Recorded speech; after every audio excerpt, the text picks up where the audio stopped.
আসসালামু আলাইকুম বন্ধুরা, কেমন আছো সবাই? আসতে একটু দেরি হয়ে গেল, প্রত্যেককেই দুঃখ জানাচ্ছি। আমার পক্ষ থেকে দুঃখ। কারণটা হচ্ছে বিদ্যুৎ গোলযোগের কারণে আসতে একটু দেরি হয়ে গেল। তো বাসায় বিদ্যুৎ না থাকার কারণে একটু দেরিতে আসাতে তোমাদের প্রত্যেকের কাছে ক্ষমা চাচ্ছি। তবে আমরা এখন একদম জমিয়ে ক্লাসটা শুরু করব। আর তোমরা যারা যারা ক্লাসে আসছো তাদের সবাইকে অনেক বেশি ধন্যবাদ। আশা করি আমার সমস্যা তোমরা সবাই বুঝবে। তো আমরা আজকে যে টপিকটা পড়বো সেই টপিকটা হচ্ছে ধ্বনির পরিবর্তন। এসএসসি এবং অ্যাডমিশনের জন্য বা যে কোনো চাকরির পরীক্ষার জন্য এই টপিকটা কিন্তু খুবই গুরুত্বপূর্ণ। বন্ধুরা, আশা করি তোমরা যারা ক্লাসে আসছো তোমরাও চাবে যে তোমাদের বন্ধুরাও যেন সমভাবে আমাদের এই ক্লাসে যোগদান করতে পারে। তার জন্য তোমাদের একটা কাজ রয়েছে। তোমাদের কাজটা হচ্ছে আজকের এই ক্লাসটা শেয়ার করে দেওয়া। তোমরা যারা ক্লাসটা শেয়ার করবে তাতে করে যেটা হবে সেটা হচ্ছে তুমি তো ক্লাসটা দেখতে পারবেই, তোমার তো নিজের উপকার হবেই। পরবর্তীতে যদি তোমার এই ক্লাসটা আবার দেখতে মনে হয়, যদি ঠিক আছে আমি এই ক্লাসটা দেখবো, এতে করে দেখা যাবে কি তুমিও ক্লাসে দেখতে পাচ্ছ, পাশাপাশি তুমি তোমার বন্ধুদের কিন্তু ক্লাসে দেখার সুযোগ করে দিচ্ছ। তো এই কাজটা এখনই করে ফেলো। আর আজকে আমরা এই ক্লাসে পড়বো হচ্ছে ধ্বনির পরিবর্তন। ধ্বনির পরিবর্তনের মধ্যে আজকে আমরা স্বরধ্বনির পরিবর্তনটা পড়বো বেসিক্যালি, আর ব্যঞ্জনধ্বনির পরিবর্তনটা আমরা দ্বিতীয় পর্বে পড়বো। আর আজকে আমাদের ধ্বনির পরিবর্তনের প্রথম পর্বের যে ক্লাসটা সেটাকে সাপোর্ট করছে গুড লাক স্টেশনারি। তো বন্ধুরা, গুড লাকের সাপোর্টে আমরা এই ক্লাসটা করছি। আজকে যারা তোমরা প্রথমে লাইভ ক্লাসটা শেয়ার করবে তারা তোমরা যে কাজটা খেয়াল রাখবে যে ক্লাস যখন শেয়ার করবে করার পর তোমরা যদি একটু ওয়াচ পার্টিটা দিয়ে দাও তাহলে কিন্তু পাবলিক সেটিংসে যে ওয়াচ পার্টি দিবে তাহলে কিন্তু এই ক্লাসটা আরো বেশি মানুষের কাছে পৌঁছবে। তো চলো তুমিও ক্লাসটা শেয়ার করো আর আমিও ক্লাসটা একটু শেয়ার করে ফেলি। তোমাদের কাছ থেকে আমিও 30 সেকেন্ড সময় চেয়ে নিচ্ছি। চলো বন্ধুরা, আমরা সবাই মিলে একসাথে শেয়ার করি।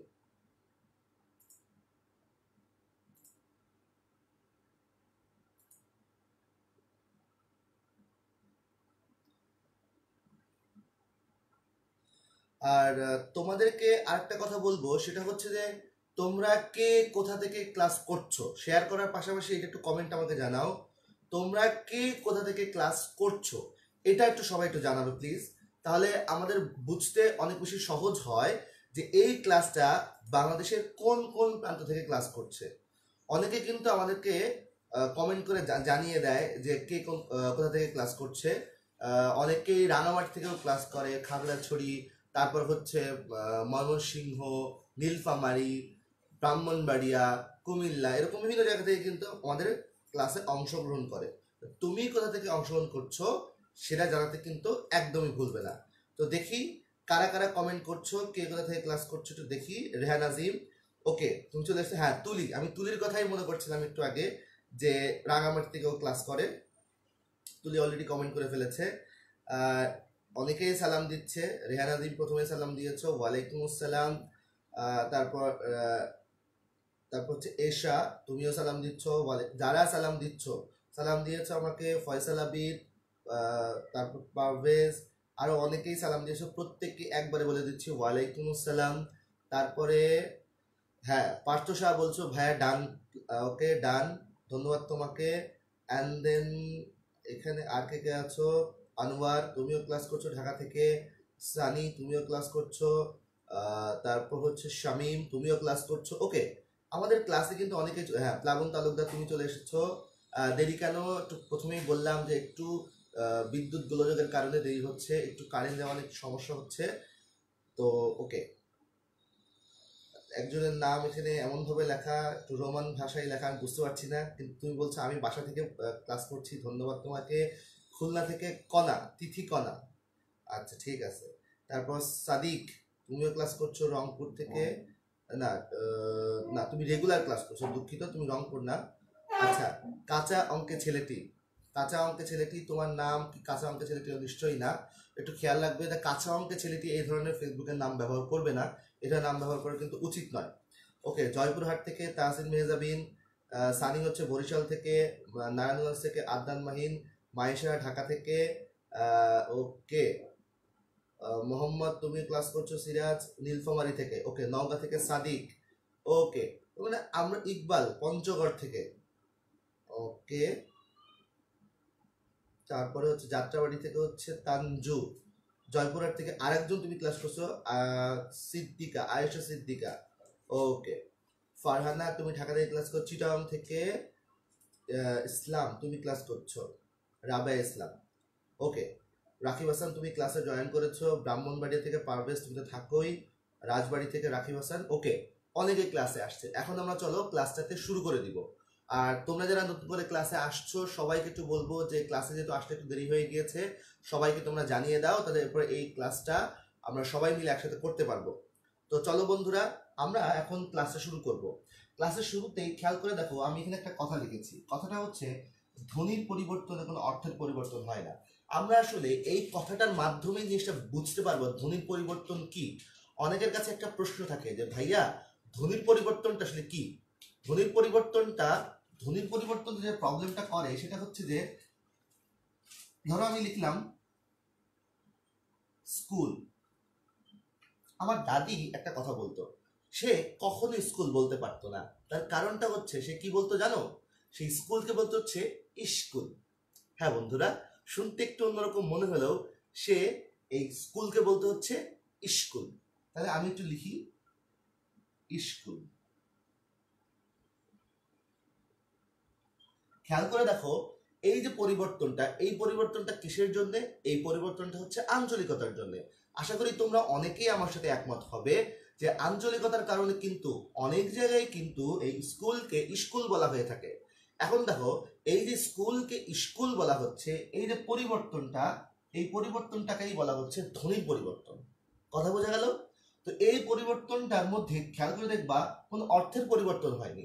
আমরা যখন লিখেছি স্কুল, পরবর্তীতে সেটা যখন স্কুলে চলে গেল, সেখানে কিন্তু কোনো ধরনের অর্থের পরিবর্তন হয়নি। তাহলে এখন দেখো, আমি এই কথাটাই শুরুতে বলার চেষ্টা করছিলাম, যখন ধ্বনির পরিবর্তন হয় তখন কোনো অর্থের পরিবর্তন হয় না। এই কথাটা খুব বেসিক একটা কথা। ধ্বনির পরিবর্তনে কখনোই কোনো সময় অর্থের পরিবর্তন হবে না। আশা করি তোমরা বুঝতে পারছো। এই স্কুল থেকে স্কুল, এখানে এই শব্দ থেকে এই শব্দ যাওয়ার, মানে এই যে ধ্বনির পরিবর্তন হওয়ার বেশ কয়েকটা কারণ রয়েছে। আমরা বেশ কয়েকটা কারণ যদি বলি, মোটামুটি কারণ নির্ণয় করলে 3 ধরনের কারণ পাওয়া যায়। প্রধান কারণ কয়টি? 3টি। অর্থাৎ ধ্বনির পরিবর্তনের কারণ, ধ্বনির পরিবর্তনের কারণ, কারণ কয়টা বন্ধুরা? 3টা। একটা হচ্ছে, ধরো এই যে এই পরিবর্তনটাই হয়েছে, এই পরিবর্তনটা কেন হয়েছে? এই পরিবর্তনটা বেসিক্যালি হয়েছে হচ্ছে আঞ্চলিকতার জন্য।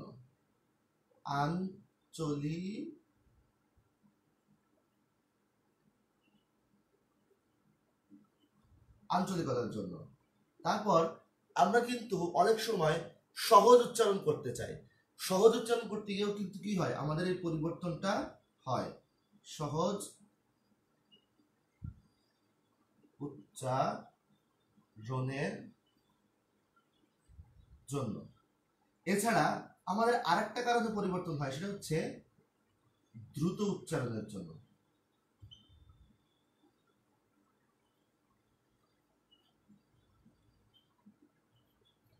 আচ্ছা, তোমরা যারা এখনো পর্যন্ত খাতা কলম নিয়ে বসোনি, বন্ধুরা আমি তোমাদেরকে রিকোয়েস্ট করে বলবো তোমরা প্লিজ দয়া করে একটু খাতা কলম নিয়ে বসো। কারণ খাতা কলম নিয়ে না বসলে তোমরা এই তথ্যগুলো কিন্তু লিখতে পারবে না। আমি আবারও বলছি, এই তথ্যগুলো কিন্তু তোমাদের বইয়ের মধ্যে কিন্তু নেই। যেহেতু তোমাদের এই তথ্যগুলো বইয়ের মধ্যে নেই, তাই বন্ধুরা তোমাদেরকে বারবার বলবো যে দয়া করে তোমরা এই তথ্যগুলো একটু তুলে নিবে। আর যারা তুলে নিতে পারলে না, তাদেরকে একটা কথা বলবো, সেটা হচ্ছে তোমরা একটু স্ক্রিনশট দিয়ে নাও। আমি কিন্তু একটা সাইডে দাঁড়িয়ে আছি, তুমি যদি একটু স্ক্রিনশট দিয়ে নাও, তাহলে যেটা হয় পরবর্তীতে তুমি এই ক্লাসটা কিন্তু আবার পুনরায় খাতায় তুলে নিতে পারবে। এই জন্য সবাইকে বলছি তোমরা একটা স্ক্রিনশট দিয়ে নাও। ওকে, তোমরা কি কেউ কোনো রিপ্লাই করছো? কালকে ক্লাস করতে পারি নাই, কারেন্ট ছিল না। হ্যাঁ, অনেকেই গতকালকে ক্লাস করতে পারেনি, কিন্তু কারেন্ট না থাকার কারণে। তো সমস্যা নেই, আমাদের কিন্তু গ্রুপে কিন্তু সবগুলো ক্লাস রয়েছে। তোমরা যদি গ্রুপটা একটু দেখো, খেয়াল করো, তাহলে কিন্তু তোমরা দেখতে পারবে যে সেখানে কিন্তু সবগুলো ক্লাস, শুধু আমার ক্লাস না, আরো অন্যান্য ভাইয়া আপুরা যে ক্লাস নিচ্ছে সব ক্লাস কিন্তু তুমি সেখানে পেয়ে যাবে। অতএব এই বিষয়টা একটু মাথায় রাখবে। আচ্ছা, ঠিক আছে। তো এইবার চলো আমরা পরবর্তীতে যাই। এখন জিনিসটা বলা হতে হলে এই তিনটা কারণ বাদেও কিন্তু আরো কয়েকটা কারণ দেখা যায়। আরো কয়েকটা কারণ হচ্ছে, যেমন তুমি খেয়াল করে দেখবা ধ্বনির পরিবর্তন যে কারণে হয় বাচ্চাদের জন্যও কিন্তু হয়। বন্ধুরা তোমরা মাথায় রাখবে, যখন বাচ্চারা কথা বলে তখনও কিন্তু তাদের একটা ধ্বনির পরিবর্তন হয়ে থাকে। যেমন বাচ্চারা লালকে বলে নাল, তাই না? শরীরকে বলে শরীর। এরকম কিন্তু অনেক ধরনের ভুল তারা করে থাকে, তারা সাধারণত র কে ল বলে ফেলে। তো এই ধরনের ধ্বনির পরিবর্তন বাচ্চারাও করে থাকে, অথবা যারা বয়স্করা তারাও কিন্তু করে থাকে। দেখা যায় যারা বয়স্ক বা যারা হচ্ছে বাচ্চা তারাও কিন্তু মাঝে মাঝে ধ্বনির পরিবর্তন করে থাকে। তো আরো একটা কারণ ধ্বনির পরিবর্তন হয়ে থাকে, যদিও সেটা খুব একটা প্রধান কারণ নয়, মানে প্রধান তিনটা কারণের মধ্যে পড়ে না।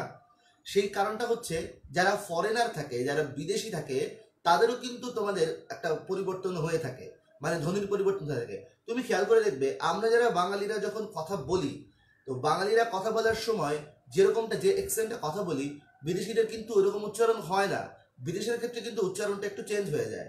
তো বিদেশিরা যখন কথা বলে তখন কিন্তু কথাটার মধ্যে একটু পরিবর্তন পাওয়া যায়। তো সেই পরিবর্তনটাও কিন্তু একটা ধ্বনির পরিবর্তন। তো আজকে আমরা এরকম অনেক ধরনের ধ্বনির পরিবর্তন আমরা কিন্তু করব।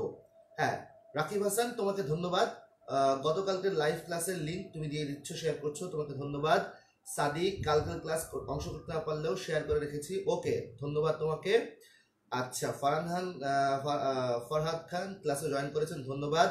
পার্থ সাহা তুমি ধন্যবাদ বলছো, ওকে, ঠিক আছে।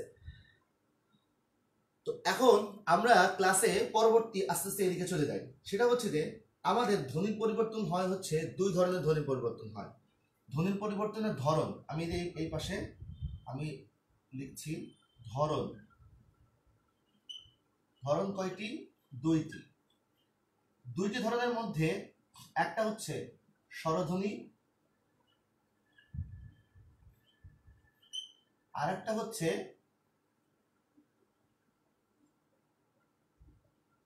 ব্যঞ্জন ধ্বনি। হ্যাঁ, এই কথাটা বোঝার চেষ্টা করো। সেটা হচ্ছে যে ধ্বনির পরিবর্তন কিন্তু দুই ধরনের হয়। ধ্বনির পরিবর্তন দুই ধরনের হবে, খুব স্বাভাবিক। কেন খুব স্বাভাবিক? তুমি একটু খেয়াল করে দেখো, এই যে ধ্বনির পরিবর্তনটা যে হচ্ছে, ধ্বনি কয় ধরনের? ধ্বনি তো দুই ধরনের, তাই না? ধ্বনি হচ্ছে স্বরধ্বনি আর হচ্ছে ব্যঞ্জন ধ্বনি, তাই না? ধ্বনি যেহেতু স্বরধ্বনি আর ব্যঞ্জন ধ্বনি, তাই ধ্বনির পরিবর্তন দুই ধরনের হবে। ধ্বনির পরিবর্তন ধরন হচ্ছে দুটি, একটা হচ্ছে স্বরধ্বনির পরিবর্তন আর একটা হচ্ছে ব্যঞ্জন ধ্বনির পরিবর্তন। তো বন্ধুরা, আমরা আজকে পুরো ক্লাস জুড়ে আজকে প্রথম পর্বের মধ্যে আমরা কিন্তু স্বরধ্বনির পরিবর্তনটাই পড়ব। আমরা সবাই স্বরধ্বনির পরিবর্তন পড়ব। ব্যঞ্জনধ্বনির পরিবর্তন আমরা দ্বিতীয় পর্বে পড়ব। তো বন্ধুরা, আশা করি তোমরা এই ক্লাসটা খুব স্বতঃস্ফূর্তভাবে ক্লাসটা অংশগ্রহণ করবে। যারা ক্লাসটা পরবর্তীতে অংশগ্রহণ করলে তাদেরকে রিকোয়েস্ট করব যে তোমরা এই ক্লাসটা শেয়ার করো। শেয়ার করার মাধ্যমে আমরা এই ক্লাসটা আরো অনেকেই বেশি জন অংশগ্রহণ করতে পারবো। তাই জন্য তোমরা আমার অনুরোধটা প্লিজ রাখবে। আর আমরা এখন এই পুরো জিনিসটা যাদের এখনো পর্যন্ত উঠানো হয়নি বা যারা পরবর্তীতে ক্লাসে এসেছো, প্রত্যেকের বলবো যে তোমরা এটা একটু একটা স্ক্রিনশট দিয়ে দাও। এই গুরুত্বপূর্ণ তথ্যগুলো কিন্তু তোমাদের কাছে থেকে যাবে, পরবর্তী তুমি কিন্তু তোমার খাতায় উঠিয়ে নিতে পারবে। এই জন্য বলছি তোমরা একটু এই স্ক্রিনশটটা দিয়ে নাও। ওকে, আশা করি এতক্ষণে প্রত্যেকের স্ক্রিনশটটা দেওয়া হয়ে গিয়েছে।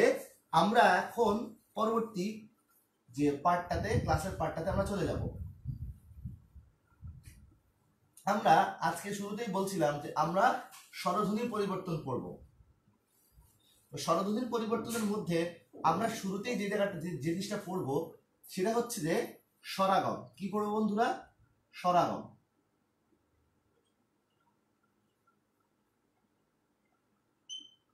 দেখো, স্বরাগম এই জিনিসটা কি?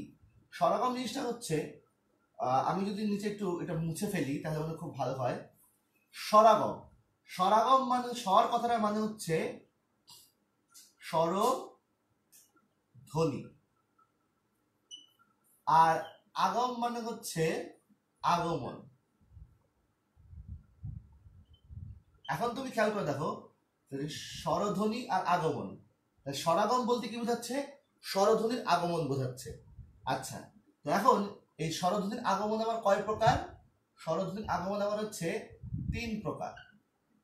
হ্যাঁ বন্ধুরা, স্বরধ্বনির আগমন হচ্ছে 3 প্রকার। এই 3 প্রকার কি কি? এই 3 প্রকার আমি আবার এখানে লিখছি।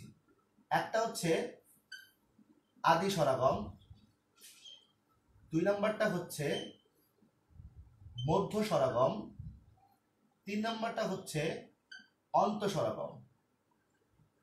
আচ্ছা, এখন এই আদি, আদি মানে হচ্ছে শুরু, আর মধ্য মানে হচ্ছে মাঝখান, মাঝে, আর অন্ত মানে হচ্ছে শেষ। তাহলে ব্যাপারটা হচ্ছে আদি মানে কি? শুরু। তাহলে আদি স্বরাগম মানে কি? শুরুতে স্বরধ্বনির আগমন। তাহলে মধ্য স্বরাগম মানে কি? মাঝে স্বরধ্বনির আগমন। অন্ত স্বরাগম মানে কি? শেষে স্বরধ্বনির আগমন। তো এই বিষয়গুলো একটু বুঝতে হবে। আশা করি তোমাদের এই ব্যাপারগুলো, যদি তোমরা একটু বারবার, আমি একটা কথা প্রায়ই বলছি, যদি তোমরা একটু খাতা কলম নিয়ে বসো তাহলে তোমাদের ক্লাসটা কিন্তু আরো বেশি জমে যায়। তো এই জন্য তোমাদেরকে অনুরোধ করবো যে ক্লাসটা একটু দয়া করে খাতা কলম নিয়ে বসো। তো চলো আমরা শুরুতে একটু আদি স্বরগমটা দেখবো, মানে হচ্ছে আমরা এটা ফার্স্টে এটা পড়বো। চলো ফার্স্টে যদি এটা পড়ি তাহলে উদাহরণ দিয়ে ফেলি। এই যে এই জোনটাতে আমরা উদাহরণ দিব এই জায়গাটাতে। যেমন আমি একটু আগে একটা কথা লিখছিলাম, স্কুল, স্কুল থেকে কি হয়ে গেল? স্কুল। আচ্ছা বন্ধুরা, তোমরা খেয়াল করে দেখো, এখানে স্কুল, এখানে স্কুল, এই যে এতটুকু অংশ আর এতটুকু অংশ একদম ঠিকঠাক রয়েছে। দেখো শুরুতে হচ্ছে একটা স্বরধ্বনি চলে এসেছে, স্বরধ্বনি কি? ই। তাহলে এই যে পরিবর্তনটা হলো, এই পরিবর্তনটা কি হলো? এই পরিবর্তনটা হচ্ছে শুরুতে একটা স্বরধ্বনি আসছে, ই, হ্রস্ব ই, নিশ্চয়ই একটা স্বরধ্বনি। যেহেতু ই নিশ্চয়ই একটা স্বরধ্বনি, তার মানে কি শুরুতে একটা স্বরধ্বনি এসেছে। এখানে শুরুতে স্বরধ্বনি ছিল না, আর এখানে শুরুতে স্বরধ্বনি এসেছে। তো শুরুতে স্বরধ্বনি যেহেতু এসেছে, এই জন্য এটাকে বলা হচ্ছে আদি স্বরাগম। তো বন্ধুরা তোমরা খেয়াল করে দেখো যে এটা আদি স্বরাগম। তাহলে এই যে দেখো ই, এটা হচ্ছে আদি স্বরাগম। তো এই জিনিসটা প্রত্যেকেই বুঝতে পারলে কিনা আমাকে একটু জানাও, আর তোমাদের তেমন কোনো কোশ্চেন আছে কিনা এটা আমি একটু দেখি। দেখি তোমরা আমাকে কি কি পড়লে, কি কি জানালে। খুব শীঘ্রই পার্থ সাহেব বলছে দ্বিতীয় পর্ব কবে হবে? খুব শীঘ্রই হবে, খুব দ্রুতই। তোমরা একটু গ্রুপে খেয়াল রাখবে, গ্রুপে যখন রুটিন দেওয়া হবে তখন তুমি সেটা বুঝতে পারবে। আচ্ছা, তারপর হ্যাঁ,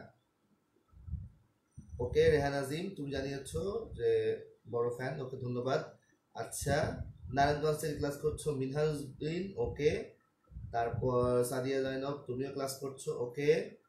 পার্থ সাহা তোমার উত্তর তো দিলাম। তারপর মামুন তুমি ক্লাস করছো বগুড়া থেকে, ওকে। আব্দুল্লাল কামাল, আব্দুল্লাল কামাল ক্লাস করছেন, ওকে ধন্যবাদ আপনাকে। আচ্ছা, এরপর রেহান আজিম আপনাকেও ক্লাস দেখছি। আচ্ছা তুলি, হ্যাঁ তুমি বলছো আমি লিখে ফেলেছি, ধন্যবাদ তোমাকে লিখে ফেলার জন্য, ওকে। রৌনক তুমিও ক্লাস করছো, অনেকেই ক্লাস করছে কিন্তু। আচ্ছা, আর তোমরা বুঝতে পারছো কিনা এটা একটু লিখে দাও। আচ্ছা, রাকিব হাসান ক্লাসে 12টা 15 মিনিটে ক্লাস নেওয়ার কথা ছিল, দেরি হলো কেন? দেরি হওয়ার কারণ একটু বিদ্যুৎ গোলযোগের কারণে এই সমস্যাটা হয়েছে। আচ্ছা ঠিক আছে, হ্যাঁ তুলি বলছো, হ্যাঁ বুঝতে পারছো, ওকে ধন্যবাদ। তারপর আয়েশা সিদ্দিকা বলছো আরো কয়েকটা যদি একটু উদাহরণ দিতেন তাহলে খুব ভালো হতো। আচ্ছা হ্যাঁ অবশ্যই, তাহলে আমরা যদি আরো কয়েকটা উদাহরণ দিই তাহলে পরে তোমরা বোধহয় খুব ভালো করে বুঝতে পারবে।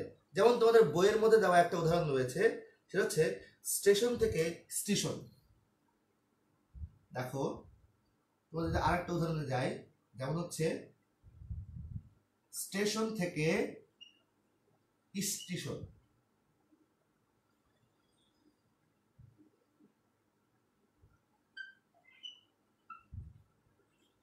খেয়াল করতে হবে এখানে শুরুতে, খেয়াল করে দেখো একটা নতুন করে একটা স্বরধ্বনি আসছে। যেহেতু শুরুতে একটা নতুন করে স্বরধ্বনি আসছে, এই শুরুতে নতুন করে স্বরধ্বনি আসার কারণে এটা হচ্ছে আদি স্বরগম হয়ে যাচ্ছে। তো আশা করি তোমরা বুঝতে পারছো, এখানেও নতুন করে স্বরধ্বনি আসছে, এখানে নতুন করে স্বরধ্বনি আসছে। তো এরকম এরকম যদি আসে তাহলে পরে এটা কি হবে? আদি স্বরগম হবে। তো বন্ধুরা আশা করি তোমরা এই জিনিসটা বুঝতে পেরেছো। আমরা এখন পরবর্তীতে যাই, মধ্য স্বরাগমে যাই। মধ্য স্বরাগম, মধ্য স্বরাগমের জন্য আমি যেটা বোঝাবো সেটা খুব ভালো করে বুঝতে হবে। সেটা হচ্ছে, আমি বলছি যে রত্ন থেকে রতন, এটা তোমাদের বোঝানোর জন্য আমি খুব ভালো করে একটা উদাহরণ দিব। সেটা হচ্ছে, দেখো ভেঙে ভেঙে উদাহরণ দিব। যেমন প্রথমে র, তাহলে আমি রত্নকে আগে এটাকে ভাঙবো। আমি এটাকে যদি ভাঙি তাহলে আমি কি পাচ্ছি? র প্লাস অ, র প্লাস অ, রথ। তাহলে ততে আমি থেমে যাচ্ছি, ঠিক আছে। তারপর রথ ন। আচ্ছা, নয়ের সাথে একটা ও আছে। এখন এই ওটা আমি লিখবো না। কেন লিখবো না? কারণ শেষে যদি থাকে সেটা লেখার খুব একটা প্রয়োজন হয় না। শেষে থাকলে খুব একটা লেখার প্রয়োজন হয় না, এই জন্য আমি এটা অ্যাভয়েড করছি। আশা করি সবাই মাথায় রাখবা। এরপর দেখো, এটা যদি দেখি তাহলে এখানে হচ্ছে একইভাবে এটা র, তার সাথে কি রয়েছে? অ রয়েছে। এবার দেখো ত, রতন, তোন, ত যোগ অ, ত যোগ অ, র ত অ, তার সাথে একটা অ, কিন্তু এখানে কিন্তু যুক্ত হওয়ার কারণে কিন্তু অটা হয়নি। মনে রাখবা, যুক্ত বর্ণের শুরুটাতে কিন্তু অ হয় না, এবং লাস্টেরটা হচ্ছে ন। নতে কেন অ দেয়নি তার কারণটা বারবার বলছি। নতে অ না দেওয়ার মেন কারণটা হচ্ছে শেষেরটায় অ দেওয়ার প্রয়োজন হয় না, এটা বুঝে নিতে হয়। ওকে, তাহলে এখন খেয়াল করে দেখো এখানে যা রয়েছে এটার মধ্যে পার্থক্যটা কি? এটার মধ্যে পার্থক্যটা দেখো, এখানে কিন্তু একটা ত এর পরে একটা এক্সট্রা করে একটা অ এসেছে। কি এসেছে? এক্সট্রা করে অ। তাহলে মাঝখানে কি এসেছে না? এটা যেহেতু মাঝখানে এসেছে, এই জন্য এটাকে বলা হচ্ছে মধ্য স্বরাগম, মধ্য স্বরধ্বনির আগমন। এই মধ্য স্বরধ্বনির আগমনকে বলা হয়, মাঝে যদি কোনো একটা স্বরধ্বনি আসে তো সেক্ষেত্রে তাকে বলা হচ্ছে মধ্য স্বরাগম। দুঃখিত বন্ধুরা, তো আশা করি তোমরা এই জিনিসটা বুঝতে পেরেছো। আমি যদি আরো একটা উদাহরণ দেই তাহলে তোমরা খুব ভালো করে বুঝতে পারবা। চলো উদাহরণটা চলে যাই। আর তোমাদের যদি কোনোটা প্রবলেম থাকে তোমরা একটু কমেন্টে লিখতে পারো, কিন্তু যে তোমাদের কোনটায় প্রবলেম। আমি যেটা দেখাচ্ছি সেটা বাদেও যদি তোমাদের প্রবলেম থাকে তোমরা একটু কমেন্টে আমাকে লিখে বোঝাবে। তোমরা একটু কমেন্টে লিখে আমাকে একটু বোঝাবে যে তোমরা কোনটা বুঝতে চাচ্ছ। আমি কিন্তু সেটা ভেঙে ভেঙে তোমাদেরকে দেখাবো। তো দয়া করে একটু তোমরা আমাকে কমেন্টে রেসপন্স করবে। ততক্ষণে আমি আরেকটা দেখিয়ে ফেলি। যেমন হচ্ছে গ্রাম থেকে, এই গ্রাম থেকে গ্রাম। এখন তুমি খেয়াল করে দেখো, গ্রামকে আমি একটু ভালো করে লিখি। প্রথমে গ, তারপর কি রফলা, তারপর কি আকার, তারপর কি ম। আচ্ছা, গ্রাম। ওকে, এইবার চলো আমি চলে যাচ্ছি এইটাতে, এটাকে ভাঙবো, গ্রাম। এখন তুমি খেয়াল করে দেখো, গ এর সাথে কি রয়েছে? একটা একার রয়েছে। অনেকেই তোমরা বলতে পারবে, আচ্ছা এই একারটা তো শুরুতে রয়েছে, তাহলে তো এখানে শুরুতে একার ছিল না, আর এখানে শুরুতে একার চলে এসেছে, তাহলে এটা তো মধ্য স্বরাগম হবে না, এটা তো আদি স্বরাগম হবে। না বন্ধুরা, এটা আদি স্বরাগম হবে না। তার কারণটা হচ্ছে, আদি স্বরাগম না হওয়ার মেন কারণটা হলো এই যে শুরুতে স্বরধ্বনি যেটা দেখতে পাচ্ছ, মনে রাখবা শব্দের শুরুতে স্বরধ্বনি, অর্থাৎ ব্যঞ্জনের সাথে যখন স্বরধ্বনি থাকে সেটা সবসময় পরে থাকে। দেখতে আগে হলেও সেটা পরে হয়।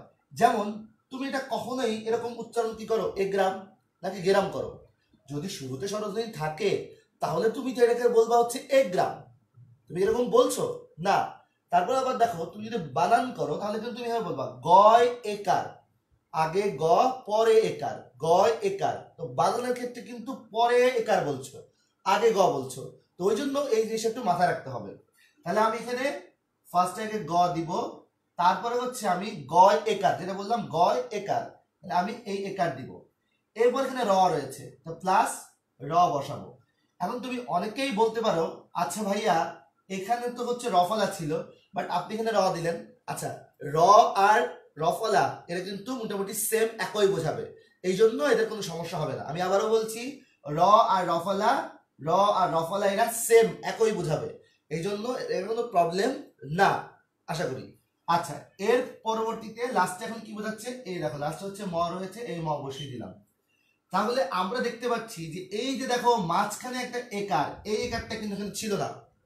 এই যে মাঝখানে একটা নতুন করে স্বরধ্বনি চলে আসলো, তো এই নতুনতর স্বরধ্বনি আসাকে বলা হচ্ছে মধ্য স্বরধ্বনির আগমন, মানে মধ্য স্বরাগম। আশা করি তোমরা বুঝতে পেরেছো। আর একটা কথা মাথায় রাখবা, মধ্য স্বরাগমের কিন্তু আরো দুটো নাম রয়েছে, একটা হচ্ছে বিপ্রকর্ষ, আরটা হচ্ছে স্বরভক্তি। কি বললাম বন্ধুরা? এটা তোমাদের বইয়ের মধ্যেই রয়েছে, অনেক সময় কিন্তু পরীক্ষায় আসে। মধ্য স্বরাগমের নাম হচ্ছে বিপ্রকর্ষ আর হচ্ছে স্বরভক্তি, এই দুটো নাম মনে রাখবা, মাঝে মাঝে পরীক্ষা কিন্তু এটা আসে। আমি আবারও বলে দিচ্ছি, বিপ্রকর্ষ বা স্বরভক্তি, এই কথাটা মাথায় রাখতে হবে। আচ্ছা, আচ্ছা, একজন বলেছো কোহিনুর কণা, তুমি জিজ্ঞেস করেছো আস্তাবল কিভাবে হলো। আচ্ছা, এটা বেসিক্যালি স্তাবল ছিল, স্তাবল থেকে আস্তাবল হয়ে গিয়েছে, শুরুতে প্রথমে স্বরধ্বনি এসেছে, তাই এটা হচ্ছে আদি স্বরগম। কোহিনুর, আশা করি তুমি তোমার উত্তর বুঝতে পেরেছো। আচ্ছা সাদিক, তুমি বুঝতে পেরেছো? ওকে। গ হসন্তকে উচ্চারণ করলে কি হবে? গ হসন্ত তো এইভাবে উচ্চারণ করা যায় না বেসিক্যালি, কিন্তু আমরা বোঝানোর জন্য লিখি আর কি। প্লাবন তালুকদার, আশা করি তুমি তোমার উত্তর পেয়েছো। আচ্ছা, তোমরা কি আর কোনোটা বুঝতে চাচ্ছ? না, তোমরা সবকিছু মোটামুটি বুঝতে পারছো, এটাই আমাকে জানাচ্ছ। ওকে, ধন্যবাদ। আচ্ছা, একজন প্রশ্ন করেছো, হ্যাঁ তুমি তোমার প্রশ্ন উত্তর তো পেয়ে গিয়েছো, আশা করি তোমরা বুঝতে পারছো। তোমরা বুঝতে পারছো কি পারছো সেটাও জানাবে, বা তোমাদের প্রাসঙ্গিক যদি প্রশ্ন থাকে সেটাও কিন্তু কন্টিনিউয়াস তোমরা জানাতে থাকবে। আমি কিন্তু পড়ানোর ফাঁকে ফাঁকে তোমাদের কিন্তু কমেন্টটা নেওয়ার চেষ্টা করব। তো আশা করি তোমাদের এই মধ্য স্বরগমটা তোমরা খুব ভালো করে বুঝতে পেরেছো। যদি মধ্য স্বরগম যদি বুঝে থাকো, তাহলে পরে আমি এখন অন্ত স্বরগমে চলে যাব। আচ্ছা, অন্ত স্বরগমের মধ্যে যে জিনিসটা মাথায় রাখতে হবে সেটা হচ্ছে যে অন্ত মানে কি? শেষ। তাহলে আমি যদি তোমাদের উদাহরণ এরকম দিই, আমি ধরো বললাম দিশ, খেয়াল করো দিশ, এটাকে জাস্ট চেঞ্জ করে দিলাম হচ্ছে দিশা, শেষে একটা আকার চলে আসছে। এই যে দেখো শেষে নতুন করে একটা আকার চলে আসছে, এটাকেই বলা হচ্ছে বেসিক্যালি হচ্ছে অন্ত স্বরধ্বনির আগমন, মানে শেষে স্বরধ্বনির আগমন। দেখো এখানে যে স্বরধ্বনি এসেছে এটা কিন্তু শেষে এসেছে, যেহেতু এটা শেষে এসেছে এই জন্য এটাকে বলা হচ্ছে অন্ত স্বরাগম। আচ্ছা, তোমাদের আরেকটা উদাহরণ বলে দিই, যে উদাহরণটা তোমাদের অনেক বেশি সমস্যা হয়, আমি একটু লিখেই দিই, তোমরা যদি প্রশ্ন নাও করো। আচ্ছা, তোমরা যদি নাও করো তাহলে, আচ্ছা এখন প্লাবন তালুকদার একটা প্রশ্ন করেছো, সেটা হচ্ছে যে স্যার মধ্য স্বরাগম কি সংযুক্ত ব্যঞ্জন ধ্বনিতে হয়? অবশ্যই হয়, কেন হবে না? হতেই পারে। যেমন রত্ন, তাহলে রত্নতে কি হয়েছিল? রথ ত র, এই রথ ন ন তয় ন যখন হচ্ছে, তাহলে ওই তয় নর মধ্যে ত তো শুরুতে যুক্ত হয়েছিল, তো ওই যুক্ত সাথে তো অ এসেছিল, রতন। আশা করি তুমি বুঝতে পেরেছ। আচ্ছা, মূরক। আচ্ছা, একজন বলেছ মূরকের সমস্যা, মূর্খ থেকে মূরক, তারপর মোরক। আচ্ছা, এখানে হাসান মেহেদি তুমি যে প্রশ্নটা করেছো, বেসিক্যালি দুটো ধাপে এখানে হয়েছে। অনেক সময় খেয়াল করে দেখবা সংস্কৃত বা তদ্ভবর যে পরিবর্তনটা, সংস্কৃত বা তদ্ভবর যে পরিবর্তনটা, সেই পরিবর্তনের কারণে কিন্তু এরকম দুই ধাপে পরিবর্তন হয়ে থাকে। নর্মালি আমরা একটা ধাপেই পরিবর্তন দেখছি, কিন্তু মাঝে মাঝে দুই ধাপে তোমরা দেখতে পারবা। তো দুই ধাপে যেগুলো হবে সেগুলো সাধারণত হচ্ছে সংস্কৃত বা তদ্ভবর যে পরিবর্তনটা, সেই পরিবর্তন সহ সেখানে দেখানো হয়, এছাড়া আর তেমন কিছু না। তবে এটার মধ্যে যদি উল্লেখযোগ্য বিষয় দেখি যে মূরক থেকে মূরক আর মোরক, তাহলে এখানে তাহলে বেসিক্যালি হচ্ছে মাঝখানে স্বরধ্বনি কোথায় আসলো? হ্যাঁ, এই দেখো মূর্খ থেকে মূরক, তাহলে এই যে একটা ওকার আসলো না, মূর্খ মূরক, ওকার চলে আসলো, এই ওকারটাই হচ্ছে মধ্য স্বরগম হিসেবে কাজ করে। তো আশা করি হাসান মেহেদি তুমি তোমার উত্তরটা পেয়েছো। আচ্ছা, আমিনুল ইসলাম, আপনি বলছেন যে দিশাতে শুরুতে ই আছে, তখন এটা কি হবে? আচ্ছা, দিশাতে শুরুতে ই আছে, এটা কিন্তু কোনো ইম্পর্টেন্ট বিষয় না। দিশাতে বেসিক্যালি আমাদের দেখার বিষয় এটা অন্ত স্বরাগম। অন্ত মানে কি? শেষ। শেষ স্বরধ্বনির আগমন, মানে শেষে যখন স্বরধ্বনি আসে তখন সেটা কথা। তাহলে এখন শেষে এখানে দিশ ছিল, এই আকার চলে এসেছে, শেষে একটা স্বরধ্বনি আকার এসেছে, এটা দিয়েই হচ্ছে মূলত কথা। আশা করি আপনি বুঝতে পেরেছেন। আচ্ছা, ঠিক আছে ভাইয়া, এই যে আচ্ছা এই চিহ্নটা কেন হচ্ছে, এই চিহ্নটা কেন ব্যবহার করা হয়, এটা পাঠ্যসার প্রশ্ন করেছ। মনে রাখবা এই যে চিহ্ন, এই চিহ্নটার এই পাশে যেটা থাকবে সেটা হচ্ছে আসল শব্দ থাকবে, আর এই চিহ্নের ডানে যেটা থাকবে সেটা হচ্ছে পরিবর্তিত চিহ্ন থাকবে। কথা কি বোঝা গেল?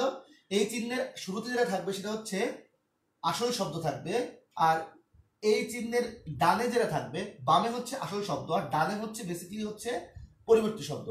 আসল শব্দ পরিবর্তিত শব্দ আলাদা পার্থক্য বোঝানোর জন্য বেসিক্যালি এটা বোঝানো হয়। আর তেমন কিছু না। এটা হচ্ছে অনেক সময় আমরা অঙ্কের মধ্যে ছোটবেলায় ছোট বড় বোঝানোর জন্য বোঝাতাম, বা অনেক সময় অঙ্কের মধ্যে কোন বোঝাতে এটা বোঝায়, এরকম এটা তেমন কিছু সেরকম কোনো কিছু বোঝানো হচ্ছে না, ওরকম কোনো কিছুই না। আশা করি উত্তরটা পেয়েছেন। এবার চলো আমরা এরকম যদি আরেকটা উদাহরণ দিই, যে পোক্ত না পোক্ত না, পোক্ত থেকে আমার মনে হয় পোক্ত বোঝালে ভালো হয়।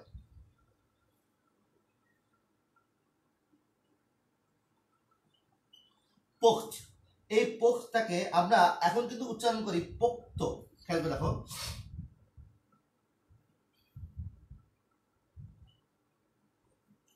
এখন চলো এটাকে আমরা ভাঙবো। সেটা হচ্ছে এখানে পোক্ত উচ্চারণটা খেয়াল করে দেখতে হবে, এটা কিন্তু এখানে হসন্তর, এখানে পোক্ত উচ্চারণটা কি করেছি, পোক্ত, খুব ভালো করে বুঝতে হবে। আচ্ছা তাহলে এটাকে আমরা খুব ভালো করে দেখি। ফার্স্ট যদি ভাঙি প, পর পর আমরা কি পাচ্ছি দেখো, প ওকার, তাহলে এই ওকার বসিয়ে দিলাম। তারপর কি পাচ্ছি খ, তারপর আমরা কি পাচ্ছি তয় হসন্ত। ঠিক আছে, এই ভাঙাটা বুঝতে পেরেছো, বোঝা গেছে? আচ্ছা এবার চলো আমরা এটাকে ভাঙবো। এইবার পরিবর্তিত, এই পাশে ডানের দিকে পরিবর্তিত রূপ লিখতে হয়। ফার্স্টে কি প, এই দিলাম হচ্ছে প, তারপর হচ্ছে ওকার। আচ্ছা অনেকে এখন বলতে পারো হসন্ত কেন দিলাম? হসন্ত দেওয়ার কারণটা হচ্ছে আমি এখান থেকে ওর যে স্বরধ্বনিটা সেটা বের করে ফেলেছি। এর স্বরধ্বনি ছিল ওকার, তো এখানে আমি প থেকে স্বরধ্বনি বের করে ফেলেছি। আর যখন ব্যঞ্জন ধ্বনি থেকে স্বরধ্বনি বের করে ফেলা হয় তখন কিন্তু সেটা কি হয়, ও মানে হসন্ত দিতে হয়। যখনই ব্যঞ্জন থেকে কোন একটা স্বরধ্বনি বের করে ফেলবো তখনই সেখানে একটা হসন্ত দিতে হয়। ঠিক আছে, ব্যঞ্জনে স্বরধ্বনি উচ্চারণ না হলেই সেক্ষেত্রে হসন্ত দিতে হয়। আশা করি বুঝতে পারছো। এখন দেখো এই পোক্ত, পোক, তাহলে আমি এখানে পোক ক। এখন তোমাদের অনেকের যে প্রশ্নটা হতে পারে, আচ্ছা এখানে তো খ আর এখানে হচ্ছে ক, এটা কেন হলো? মাথায় রাখতে হবে ক এবং খ এই দুটোই কিন্তু সমবর্গীয়। মানেটা কি? মানে হচ্ছে খেয়াল করে দেখো, তোমরা মনে রাখবা ক এবং খ, ক এবং খ এই দুটোই কি সমবর্গীয় না? ক খ গ ঘ উ এরা সেম বর্গ, তো ক খ গ ঘ উ এটা সেম বর্গ, তো ক এবং খ এটা একই বর্গের, তো অতএব এই প্রবলেমটা খুব একটা না। আশা করি বুঝতে পেরেছ। এইবার চলো সর্বশেষ যে জায়গাটা নিয়ে বেসিক প্রবলেম, পোক্ত। তাহলে এখানে তয়ের সাথে দেখো তো পোক্ত বলছি না তো অ, যদিও শুনতে ও বাট বেসিক্যালি উচ্চারণটা আসলে কি অ, পোক অ। এখানে দেখো, এখানে কিন্তু তয়ের সাথে এই অটা নেই, কিন্তু এখানে আলাদা করে কেন হচ্ছে না, আমি হসন্ত আগে দিয়ে ফেলেছি, বাট এখানে পোক্ত অ, বেসিক্যালি এই অটা আবার ও উচ্চারিত হচ্ছে। এটা হচ্ছে উচ্চারণের একটা ক্লাস আর কি, অটা ও উচ্চারিত হচ্ছে। কিন্তু আমি যেটা বোঝানোর চেষ্টা করছি, এখানে কিন্তু শেষে অ নেই, আর এখানে একটা শেষে অযুক্ত হয়েছে, এটা পোক্ত, থেমে যাচ্ছিলাম। আর এখানে পোক্ত, এখানে কিন্তু ও, এই ও বেসিক্যালি এটা অ আর কি, অটা পরিবর্তিত মানে সংবৃত উচ্চারণ হচ্ছে আর কি ও।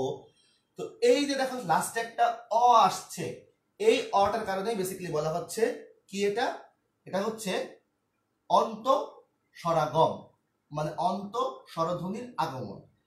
এই শেষে একটা স্বরধ্বনি আসলো, এই শেষে স্বরধ্বনি আসাকে বলা হচ্ছে অন্ত স্বরাগম। দেখো বন্ধুরা, তোমাদের আরো একটা উদাহরণ দেখাতে চাই, সেই উদাহরণটা হচ্ছে খুবই গুরুত্বপূর্ণ একটা উদাহরণ, কারণ এই উদাহরণটা প্রায় পরীক্ষায় আসে। পরীক্ষায় যেহেতু আসে, বিশেষ করে বোর্ড পরীক্ষায় যেহেতু প্রায় আসে, তো সেই কারণে এটা তোমাদের একটু দেখানো দরকার। সত্য থেকে সত্যি,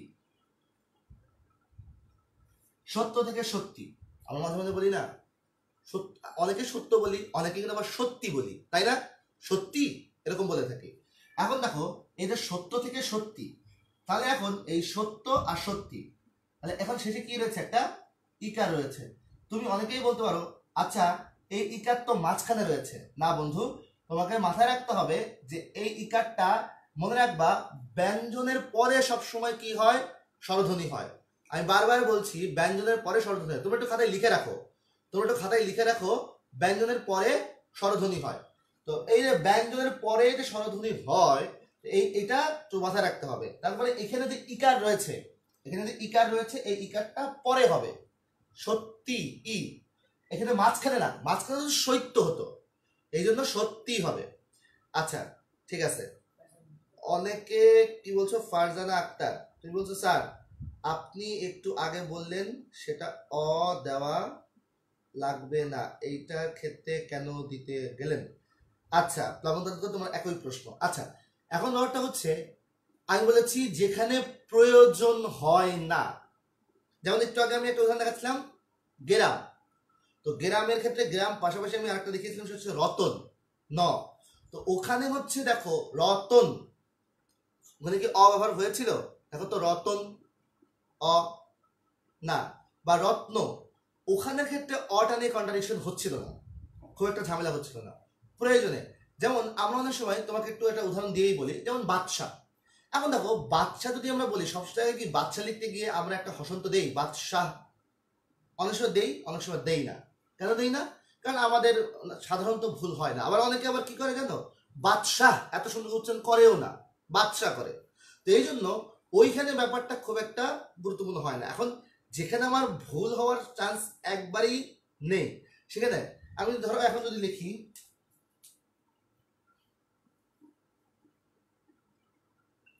আমি এখানে হসন্ত দিই, বাট একবার খেয়াল করে দেখো তো আমি কখনো কি এই জায়গায় হসন্ত দিই না, এখানে অনেকের ভুল হয় এই জায়গাটায়, এখানে কিন্তু কারোর ভুল হয় না, এখানে কেউ এরকম বলে না যে বাদশা, কেউ বলে না। তো যেখানে সমস্যা, বেসিক্যালি যেখানে সমস্যা সেই জায়গায় আমরা হচ্ছে এই জিনিসগুলো ব্যবহার করে থাকি। তো রুলস অনুযায়ী এই জিনিসগুলো হয়ে থাকে। তো আশা করি তুমি বুঝতে পেরেছো, সব জায়গায় ম্যান্ডেটরি না যে এই জায়গা দিলেন কেন ওই জায়গা দিলেন না তার মানে কি পুরোপুরি ভুল হয়ে গেল, না না, বিষয়টা একদম তা না, ওরকম না। আশা করি তুমি উত্তর পেয়েছো। এখন সত্য থেকে সত্যি, এই যে সত্য থেকে সত্যি যেটা দেওয়া হলো, এখানে এই ইকারটা হচ্ছে শেষে, কারণ স্বরধ্বনি ব্যঞ্জনের পরে হয়। স্বরধ্বনি কি হয়? ব্যঞ্জনের পরে হয়। এই যে স্বরধ্বনি ব্যঞ্জনের পরে হচ্ছে, এই জন্য এটাকে বলা হচ্ছে অন্ত স্বরাগম, মানে শেষে স্বরধ্বনির আগমন। এই যে দেখো একদম ব্যাখ্যাটা কিন্তু খুব স্পষ্ট, তোমরা বুঝতে পারছো। তাহলে আমরা এই অন্ত স্বরাগমটাও বুঝে ফেললাম।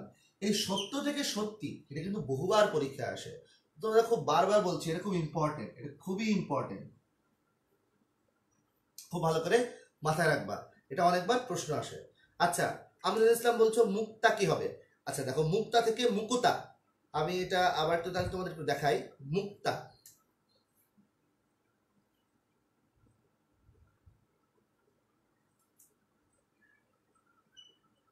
এখন দেখো মু, এই যে দেখো মুখ, এখানে কয়ের সাথে কি কোনো স্বরধ্বনি আছে? না, কিন্তু এখানে আমি এই যে দেখো মুখ, এখানে বলা হচ্ছে মুক্তা আর এখানে মুকুতা, এই যে দেখো একটা স্বরধ্বনি যোগ করে ফেললাম, মুকুতা, কথাটা বোঝা গেল? তাহলে এখন এই যে নতুন করে একটা স্বরধ্বনি যোগ করলাম, এটাই হচ্ছে বেসিক্যালি মধ্য স্বরাগম। তাহলে এই স্বরধ্বনি কোথায়? মাঝখানে এসেছে, মাঝখানে আসার কারণে এটা হচ্ছে মধ্য স্বরাগম। আচ্ছা আশা করি আমিনুল ইসলাম আপনি আপনার উত্তরটা পেয়েছেন। ওকে, তো যদি তোমাদের আরো কোনো প্রাসঙ্গিক কোনো প্রশ্ন থাকে অবশ্যই তোমরা সেই প্রশ্ন করতে পারো। আমরা এখন পরবর্তীতে চলে যাব। পরবর্তীতে আমরা এখন বুঝবো হচ্ছে স্বরাগম আমাদের শেষ, স্বরাগম যদি শেষ হয়ে থাকে আমরা এখন বুঝবো হচ্ছে অপিনিহিতি।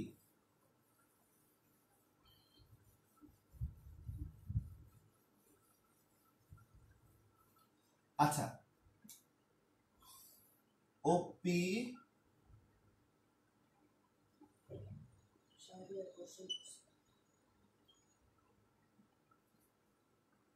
অপিনিহিতি। আচ্ছা একজন বলছো সম্প্রকর্ষ কি? আচ্ছা সম্প্রকর্ষ বেসিক্যালি হচ্ছে, আপনারা সম্প্রকর্ষ যে কথাটা বলছেন সেটা হচ্ছে বেসিক্যালি সরললোপ, আমি সরললোপে আসবো। আচ্ছা আর ঠিক আছে, ওকে।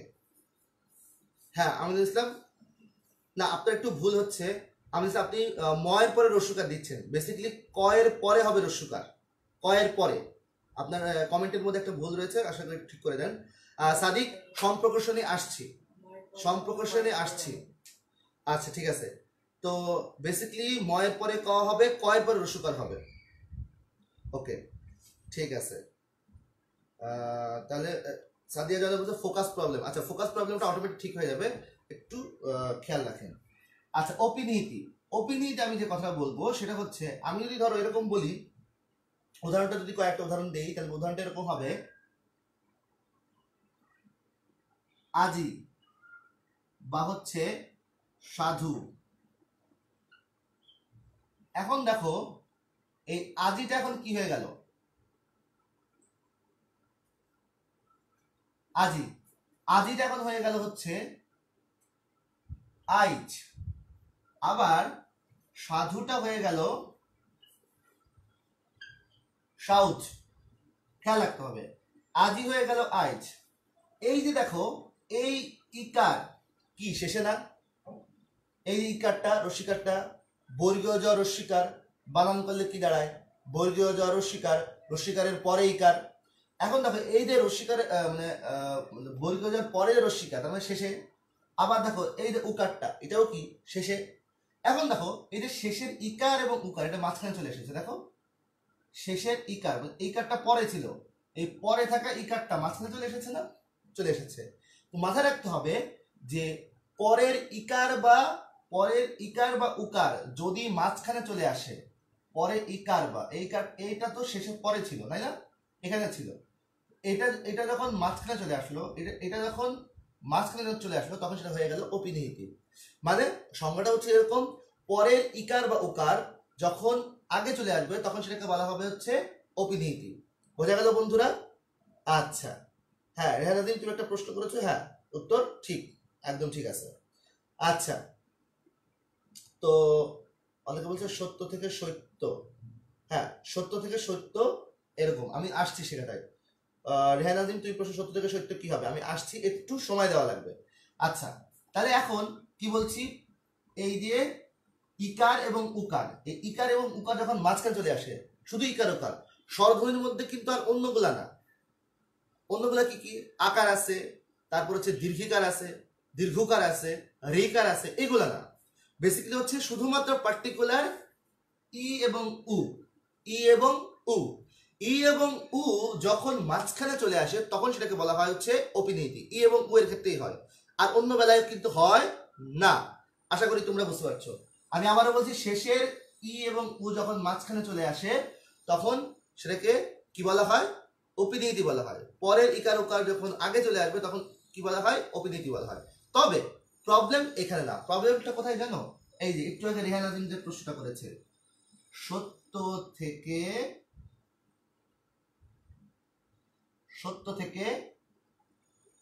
সত্য, বা বাক্য থেকে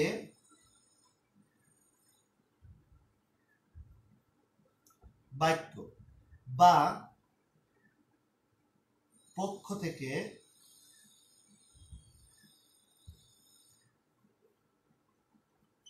পৈক্ষ, এইগুলাতে হচ্ছে ঝামেলা। এখন তুমি খেয়াল করে দেখো যে এই দেখো সত্য থেকে সত্য, বাক্য থেকে বাক্য, পক্ষ থেকে পৈক্ষ, এইগুলা কেন হলো? এখানে তো হচ্ছে মাঝখানে কি ছিল, ইকার, দুঃখিত, শেষে ইকার এবং উকার ছিল, সেটা মাঝখানে এসেছে। কিন্তু এখানে তো শেষে কোনো ইকার উকার কোনো কিছু ছিল না, তাহলে মাঝখানে এটা কিভাবে আসলো, তাই না? এই প্রশ্নটা হতে পারে না? আচ্ছা, এই প্রশ্নের উত্তরটা আমি দেই হচ্ছে এভাবে, একটা নোট সাইডে লিখে দেওয়া। নোটটা হচ্ছে, আমি এই কথাটা আমার না, এটা হচ্ছে ব্যাকরণবিদদের কথা, মনে রাখতে হবে জফলা এবং ক্ষিয়, জফলা এবং ক্ষিয়, এটার মাঝখানে একটা লুকায়িত রস্যিকার আছে, এটা হচ্ছে নোট, এই কথা মাথায় রাখতে হবে। এটা হচ্ছে ব্যাকরণবিদদের কথা, তারা বলছেন যে কেন হচ্ছে, তার ব্যাখ্যাটা আমার পুরোপুরি মানে ক্লিয়ার না থাকলেও তোমাদের, যেহেতু আমি একদম যারা ব্যাকরণবিদ্যা যারা যারা বই লেখে তাদের বই থেকে পড়ে এটা আমি জানতে পেরেছি, সেটা হচ্ছে যে জফলা এবং ক্ষিয়, এই ক্ষিয়র মাঝখানে লুকায়িত একটা রস্যইকার থাকে, সেই রস্যইকারটা মাঝখানে বেরিয়ে এসেছে। কথাটা বোঝা গেল? যে এই যে জফলা এবং ক্ষিয় এর মাঝখানে যে রস্যইকারটা রয়েছে, সেই রস্যইকারটা বেরিয়ে চলে এসেছে। তাহলে এইখান থেকেও জফলা ছিল, এই জফলাটা এখানে বেরিয়ে চলে এসেছে, এখানেও ক্ষিয় ছিল, ক্ষিয় থেকে মাঝখানে রস্যইকার বেরিয়ে চলে এসেছে। এখন প্রশ্ন হচ্ছে, যদি রস্যইকার চলে আসে তাহলে জফলা কেন রয়েছে? এটা হচ্ছে প্রশ্ন, তাই না? যদি রস্যইকার চলে আসে তাহলে জফলা কেন পড়ে রয়েছে? জফলা তো চলে যাওয়ার কথা। যেমন এখানে হচ্ছে সেটি কি ছিল? রস্যইকার ছিল। একটু ভালো করে খেয়াল করে দেখো, এখানে কি ছিল? রস্যইকার ছিল, এখানে রস্যকার ছিল। তো রস্যইকার এবং রস্যকার যখন আমি মাঝখানে নিয়ে চলে আসলাম তখন শেষে কি আর রস্যইকার রয়েছে? না। তাহলে আমি তো রস্যইকার নিয়ে চলে এসেছি, জফলা কেন পড়ে রয়েছে? এই প্রশ্নটা না? আচ্ছা, ধরো এই প্রশ্নটার উত্তর আমি তোমাকে দেই। যেমন ধরো, যদি আমার এই পাঞ্জাবিতে কোনো বুক পকেট নেই, তুমি ধরে নাও অনেক সময় দেখা যায় আমাদের বাবারা বা দাদারা যে শার্ট পরেন, সেই শার্টের এখানে বুক পকেট থাকে না? তো ধরো বুক পকেটের মধ্যে আমি 10 টাকা রাখলাম, কি রাখলাম বুক পকেটে? ধরো এটা হচ্ছে, ধরো মার্কারি রাখা হলো। ধরো আমার কল্পনা করে নাও যে আমার এখানে একটা বুক পকেট রয়েছে। ধরো আমার এখানে হাতে একটা মার্কার রয়েছে। আমি এখন এই মার্কারটা কি করলাম? তোমরা সব তো মার্কারটা দেখতে পাচ্ছ না? পাচ্ছ। এখন এই মার্কারটা আমি এখানে রাখলাম। মার্কারটা যদি রাখি, তোমরা কি এখন বুক পকেটে যখন মার্কারটা রাখা হবে, মার্কারটা কেউ কি দেখতে পারবা? নিশ্চয়ই না। আবার ওই বুক পকেট থেকে যখন মার্কারটা বের করে আনবো, তখন কি মার্কারটা দেখা যাচ্ছে? তখন কি বুক পকেটটা উধাও হয়ে যাচ্ছে? না, বুক পকেটের জায়গায় রয়েছে। কারণ কি? কারণটা খুব সিম্পল, মার্কারটা বুক পকেটের মধ্যে লুকায় ছিল, তা আমি সিম্পল ওই লুকানোটা বের করে আনছি, তাই দেখা যাচ্ছে। জফলার মধ্যে রস্যইটা লুকায় ছিল, আমি জাস্ট রস্যইটা বের করে আনছি। জফলা তো উধাও হয়ে যাওয়ার কথা না, বুক পকেটটা এরকম উধাও হয়ে যায়নি, স্বাভাবিকভাবে এই জফলাটা উধাও হয়ে যাবে না বা ক্ষীয়টা উধাও হয়ে যাবে না। আশা করি তোমরা বুঝতে পেরেছো। ওকে, তোমাদের আশা করি এই প্রশ্নটা মানে অপিনীতি সংক্রান্ত যে সমস্যাগুলো, সেই সমস্যার সমাধান দিতে পেরেছি। এবার চলো আমরা এখন চলে যাব হচ্ছে অসমীকরণে। অসমীকরণটা কি? অসমীকরণ সবার আগে একটু বোঝাবো। আর অসমীকরণ বোঝাতে আর তোমরা কারা কারা এই জিনিসটা বুঝতে পারছো সবাই একটু আমাকে কমেন্টে জানাও। কমেন্টে জানালে একটু খুব সুবিধা হয় যে তোমরা কারা কারা বুঝতে পারছো। মানে তোমরা যদি একটু আমাকে সাহায্য করো বোঝার জন্য, মানে তোমরা আসলে বুঝতে পারছো কি পারছো না, কারণ ফিজিক্যালি তোমাদের সাথে তো আমি নেই, তোমাদের সাথে কমেন্টে আছি। তো যখন আমি বোর্ড টোড মুছি বা করি তখন তোমাদের একটু কমেন্ট পড়ার চেষ্টা করি, তোমরা বুঝতে পারো কিনা, একটু রেসপন্স করলে জিনিসটা সহজ হয়। আচ্ছা, এখন দেখো আমরা বুঝবো হচ্ছে অসমীকরণ।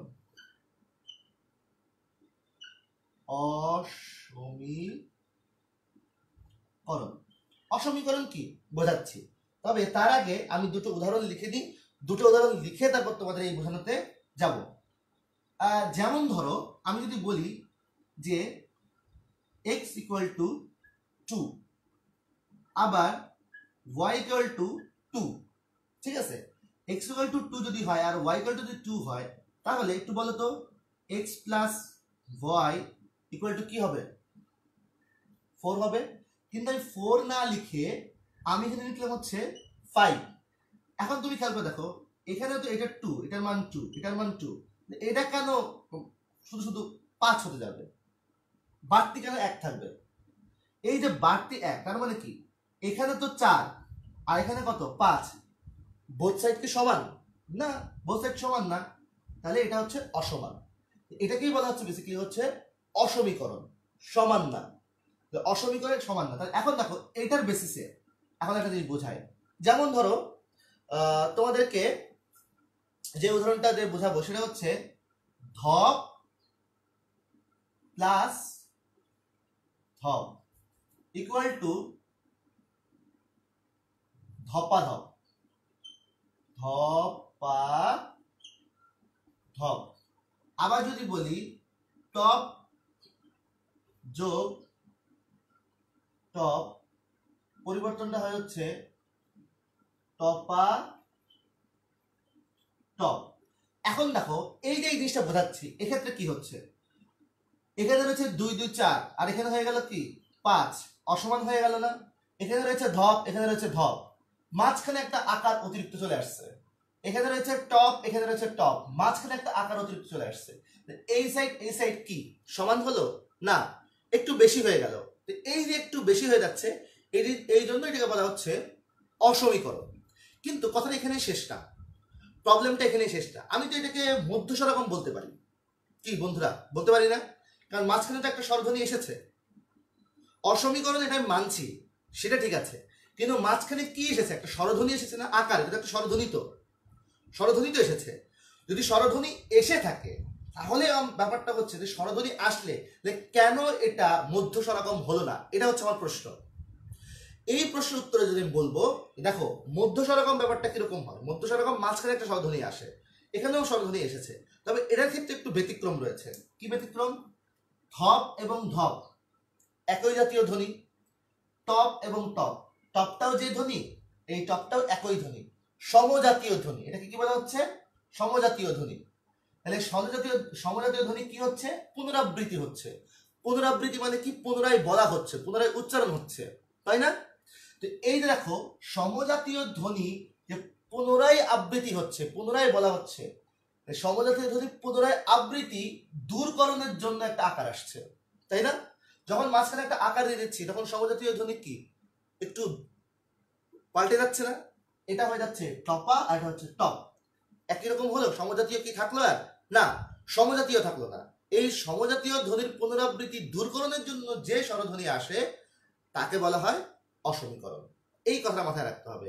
এটাকে মধ্যস্বরগম বলা যাবে না। মধ্যস্বরগম নর্মালি মাঝখানে একটা স্বরধ্বনি চলে আসবে, দ্যাটস ইট, তার সমজাতীয় হবে না। কিন্তু এখানে শর্ত হচ্ছে সমজাতীয় হওয়া, সমান সমান থাকতে হবে একদম। যেমন এই আমি এখানে বোঝাচ্ছিলাম টু টু, তাহলে এখানেও কি থাকতে হবে? টু, মানে টু টু ইকুয়াল 4, বাট হয়নি, বাট একটা আকারটা বেশি চলে এসেছে। এই হচ্ছে মোটামুটি অসমীকরণের ইয়া। আচ্ছা, এখন দেখি তোমরা কেমন প্রশ্ন করেছো। আচ্ছা, রাইহান খান অনেক পরে জয়েন করেছো। হ্যাঁ, তার মোহাম্মদ শাম আপনিও জয়েন করেছেন। প্লাবন তালুকদার, সত্য এর জফলা লুকিয়ে থাকলেও সত্যের ক্ষেত্রে অন্তঃস্বরাগম কেন হয় না? ওকে, অন্তঃস্বরাগম কাকে বলা হয় বন্ধু? প্লাবন তালুকদার, তুমি একটু ভালো করে খেয়াল করবে। অন্তঃস্বরাগম কাকে বলা হয়? অন্তঃস্বরাগম বলা হয় যদি শেষে স্বরধ্বনি আসে। কিন্তু সত্য থেকে সত্য, এখানে কি শেষে স্বরধ্বনি এসেছিল? তো শেষে যদি স্বরধ্বনি না আসে, অন্তঃস্বরাগম কেনই হবে? তুমি বলো। প্লাবন তালুকদার, তুমি তোমার প্রশ্নের মধ্যে একটা কথা বুঝো, যে সত্যতে এখানে জফলার মধ্যে লুকিয়ে থাকলে সত্যর ক্ষেত্রে অন্তঃস্বরাগম হওয়ার কোনো প্রশ্নই উঠছে না। কারণ সেখানে নতুন করে একটা স্বরধ্বনি আসতে হবে। তো নতুন করে স্বরধ্বনি তো সেখানে আসছে না। আসছে না, সত্য থেকে সত্য, জাস্ট শেষেরটা মাঝখানে আসছে, নতুন করে তো আসতে হবে। অলরেডি সত্যর মধ্যে তো একটা স্বরধ্বনি ছিল, কি তাই না? আজি থেকে আজি থেকে আজি থেকে আইজ, এখানে কি নতুন করে স্বরধ্বনি এসেছে? না, শেষেরটা আগে এসেছে। সত্য থেকে সত্য, এখানে নতুন করে কোনো স্বরধ্বনি আসেনি, জাস্ট শেষেরটা আগে এসেছে। অন্তঃস্বরাগম, স্বরাগম মানে কি? নতুন করে স্বরধ্বনি আসবে। তো নতুন করে স্বরধ্বনি তো আসেনি। নতুন করে যদি স্বরধ্বনি শেষে আসতো তাহলে না আমি অন্তঃস্বরাগম বলতাম। অতএব অন্তঃস্বরাগম তো হওয়ার কোনো কথা না। আজি থেকে আজ যে প্রক্রিয়া, সত্য থেকে সত্য একই প্রক্রিয়া, জাস্ট মানে লুকায় ছিল, এই আর কি। আচ্ছা, ওকে, এখন দেখো প্লাবন তালুকদার, ওকে স্যার, সমাস নিয়ে ক্লাস নেন। সমাসের ক্লাস আসবে, একটু ওয়েট করতে হবে। হাসান মেহেদি, সমাসের ক্লাস আসবে। তারপর রেহান আজিম, আচ্ছা তুমি খুব প্রাসঙ্গিক কোনো করনি। আচ্ছা, সাদিয়া জয়নব, তুমি বলছো যে এর পরিবর্তন আচ্ছা বসানো যায়। হ্যাঁ, যায় সাদিয়া জয়নব, যায়, অবশ্যই যায়। ওকে, ঠিক আছে। এখন আচ্ছা, এখন চলে আসো। তাহলে আশা করি অসমীকরণটা তোমরা প্রত্যেকেই বুঝতে পেরেছো। এখন চলো, অসমীকরণ যদি বোঝা হয়ে থাকে, আমরা এখন জিনিসটা বুঝবো হচ্ছে স্বরসঙ্গতি। আচ্ছা, স্বরসঙ্গতিটা বোঝার আগে, স্বরসঙ্গতি বোঝার আগে তোমাদের একটা জিনিস একটু লিখে দিই। এই জিনিসটা খুবই ইম্পর্টেন্ট।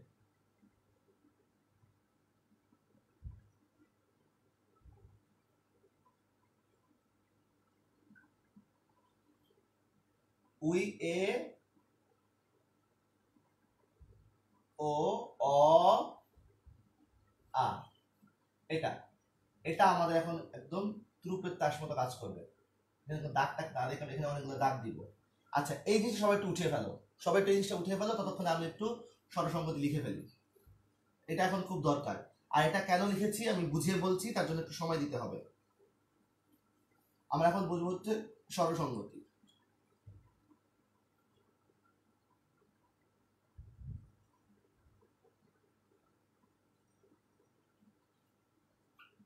সঙ্গতি কথার মানে কি? সঙ্গতি কথার মানে হচ্ছে মিল, আর স্বর মানে কি? স্বরধ্বনি।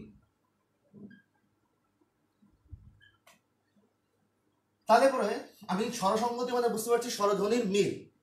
স্বরসঙ্গতি মানে কি? স্বরধ্বনির মিল। আচ্ছা, যদি স্বরধ্বনির মিল হয়ে থাকে, যদি স্বরধ্বনির মিল হয়ে থাকে, তাহলে প্রশ্ন হচ্ছে এটার সাথে সম্পর্ক কি? এটাই হচ্ছে কথা। তো চলো এই সমস্যাগুলো একটু দেখানো শুরু করি। ব্যাপারটা হচ্ছে একটু দেখো, শুরুতে আমরা কি বলছি? উ, তাই না? তারপর আমরা কি বলছি? ই। উ বলার সময় ইটা একটু মুখ খুলছে, আবার এ আর একটু মুখ খুলছে, আবার ও আরো মুখ খুলছে, অ আরো বড় মুখ খুলছে, লাস্টে আ পুরো মুখ খুলে গেল, তাই না?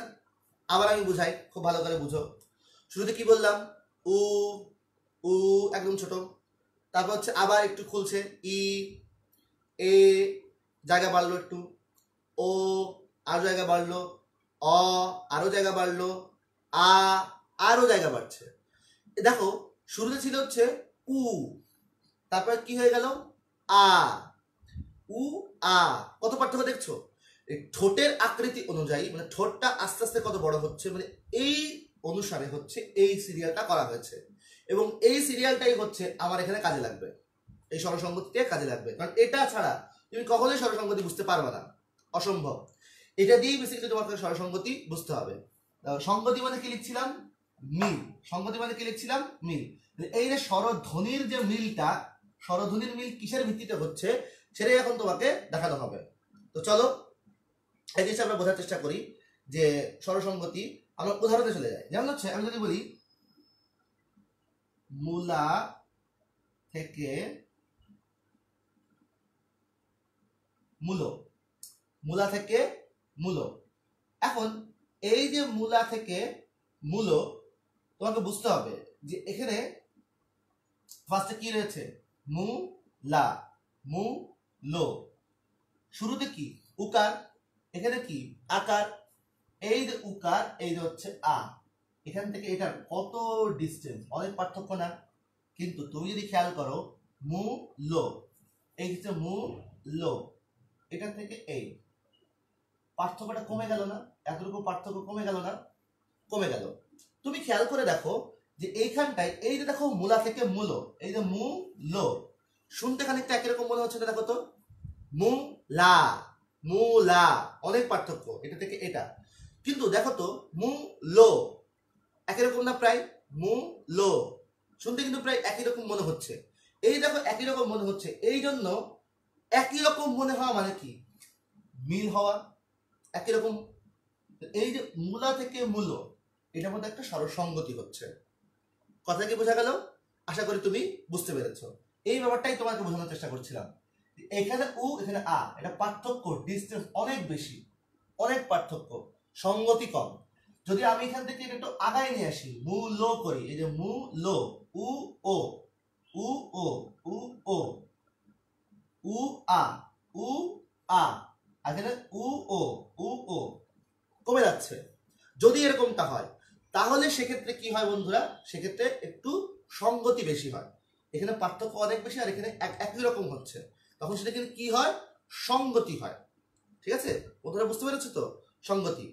তাহলে এই যে সঙ্গতিটা হচ্ছে, সেক্ষেত্রে আমাদের এখানে একটা সঙ্গতি হচ্ছে, এই সঙ্গতিটাকেই বলা হচ্ছে স্বরধ্বনির সঙ্গতি। কারণ এরা দেখো প্রত্যেকের স্বরধ্বনি, তাই না? এরা প্রত্যেকে, কিন্তু ব্যঞ্জন তো নেই, আছে না? এরা প্রত্যেকেই হচ্ছে স্বরধ্বনি, প্রত্যেকেই যেহেতু স্বরধ্বনি, তাই এটাকে বলা হচ্ছে স্বরধ্বনির মধ্যেই সঙ্গতিটা হচ্ছে, এটাকে বলা হচ্ছে স্বরসঙ্গতি, স্বরধ্বনির মিল। আমরা মনে হয় আরো উদাহরণ দিব, কারণ এটার প্রকার রয়েছে চারটা, এই চারটা প্রকার নিয়ে আমরা কথা বলবো, এবং তারপরে যে সম্প্রকর্ষ বা স্বরলোপ সেটা নিয়ে আমরা আলোচনা করব। তো স্টেপ বাই স্টেপ যাব, তার জন্য একটু কথা বলতে হবে আস্তে আস্তে। তো চলো ফার্স্টে আমরা এই জিনিসগুলো বুঝতে থাকি। তোমাদের যদি আমি চারটা উদাহরণ দেই, এই চারটা উদাহরণের মাধ্যমে তোমরা চারটা প্রকার খুব ভালো করে বুঝতে পারবে। প্রথমেই তোমাদের আমি যে উদাহরণটা দিব সেটা হচ্ছে, আমি এখানে উদাহরণটা দিচ্ছি। প্রথম উদাহরণটা হচ্ছে এই মূলা থেকে মূলো, এটাকে দিতে হবে। মূলা থেকে মূলো, তারপর হচ্ছে দেশি থেকে দেশি থেকে দেশি, তারপর বিলাতি থেকে বিলিতি, বিলিতি, এবং সর্বশেষ মোজা থেকে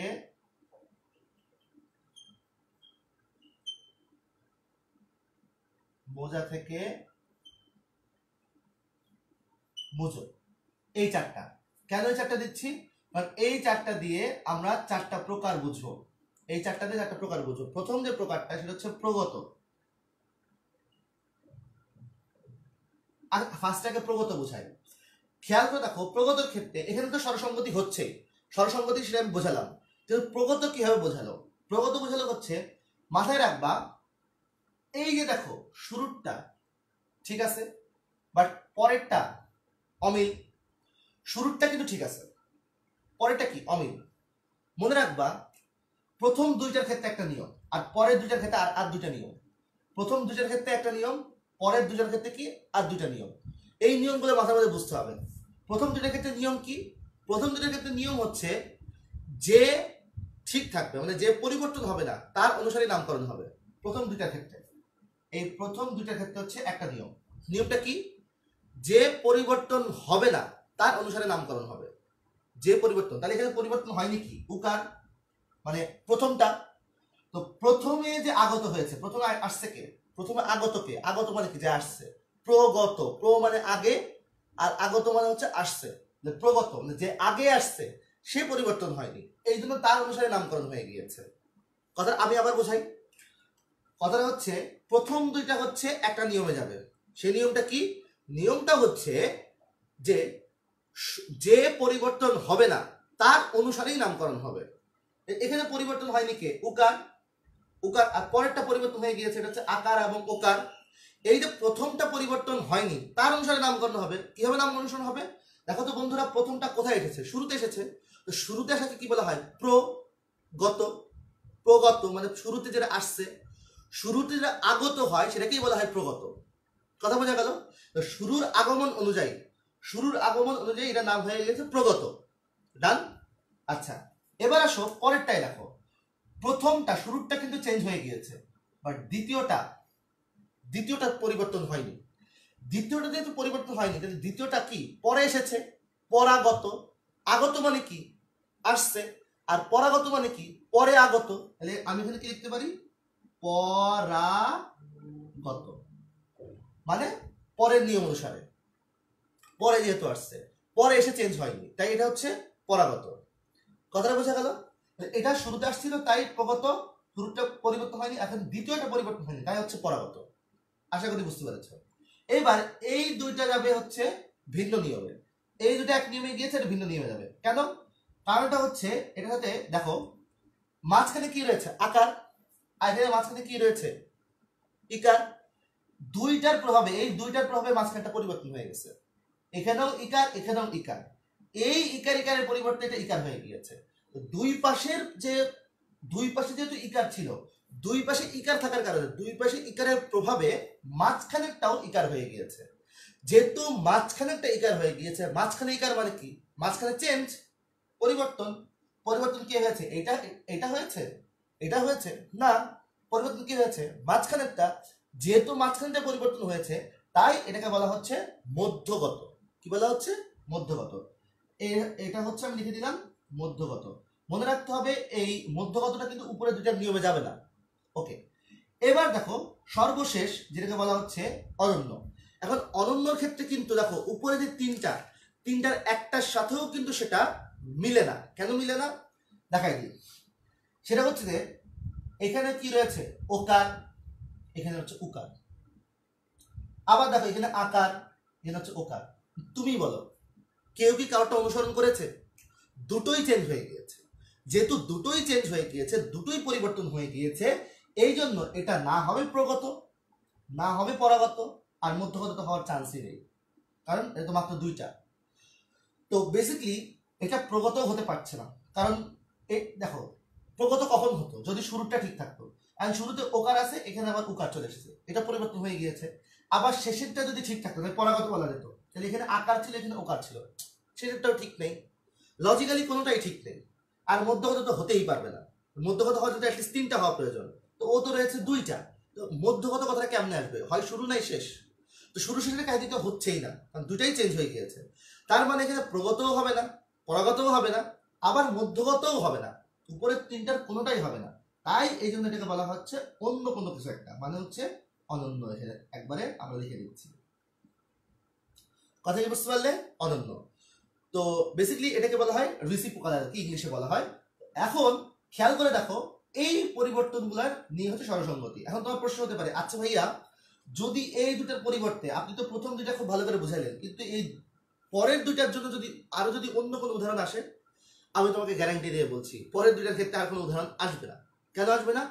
তোমাদের বইয়ে এই একটা উদাহরণই দেওয়া আছে, অর্থাৎ মধ্যগতর জন্য এই একটা উদাহরণই দেওয়া, বিলাতি থেকে বিলিতি। আবার অনন্যর জন্য কিন্তু সেই একটা উদাহরণ দেওয়া, সেটা হচ্ছে মোজা থেকে মুজো। এই যাবৎকালে এসএসসি বোর্ড পরীক্ষায় বা বিভিন্ন অ্যাডমিশন পরীক্ষায় যত প্রশ্ন এখান থেকে এসেছে, সবগুলোই কিন্তু এই দুটো উদাহরণ থেকে এসেছে। যদি মধ্যগত থেকে আসে, অবশ্যই বিলিতি থেকে বিলিতি এসেছে, এবং অনন্য থেকে যদি আসে, অবশ্যই মোজা থেকে মোজা এসেছে। ম্যাক্সিমাম এখান থেকে আসে।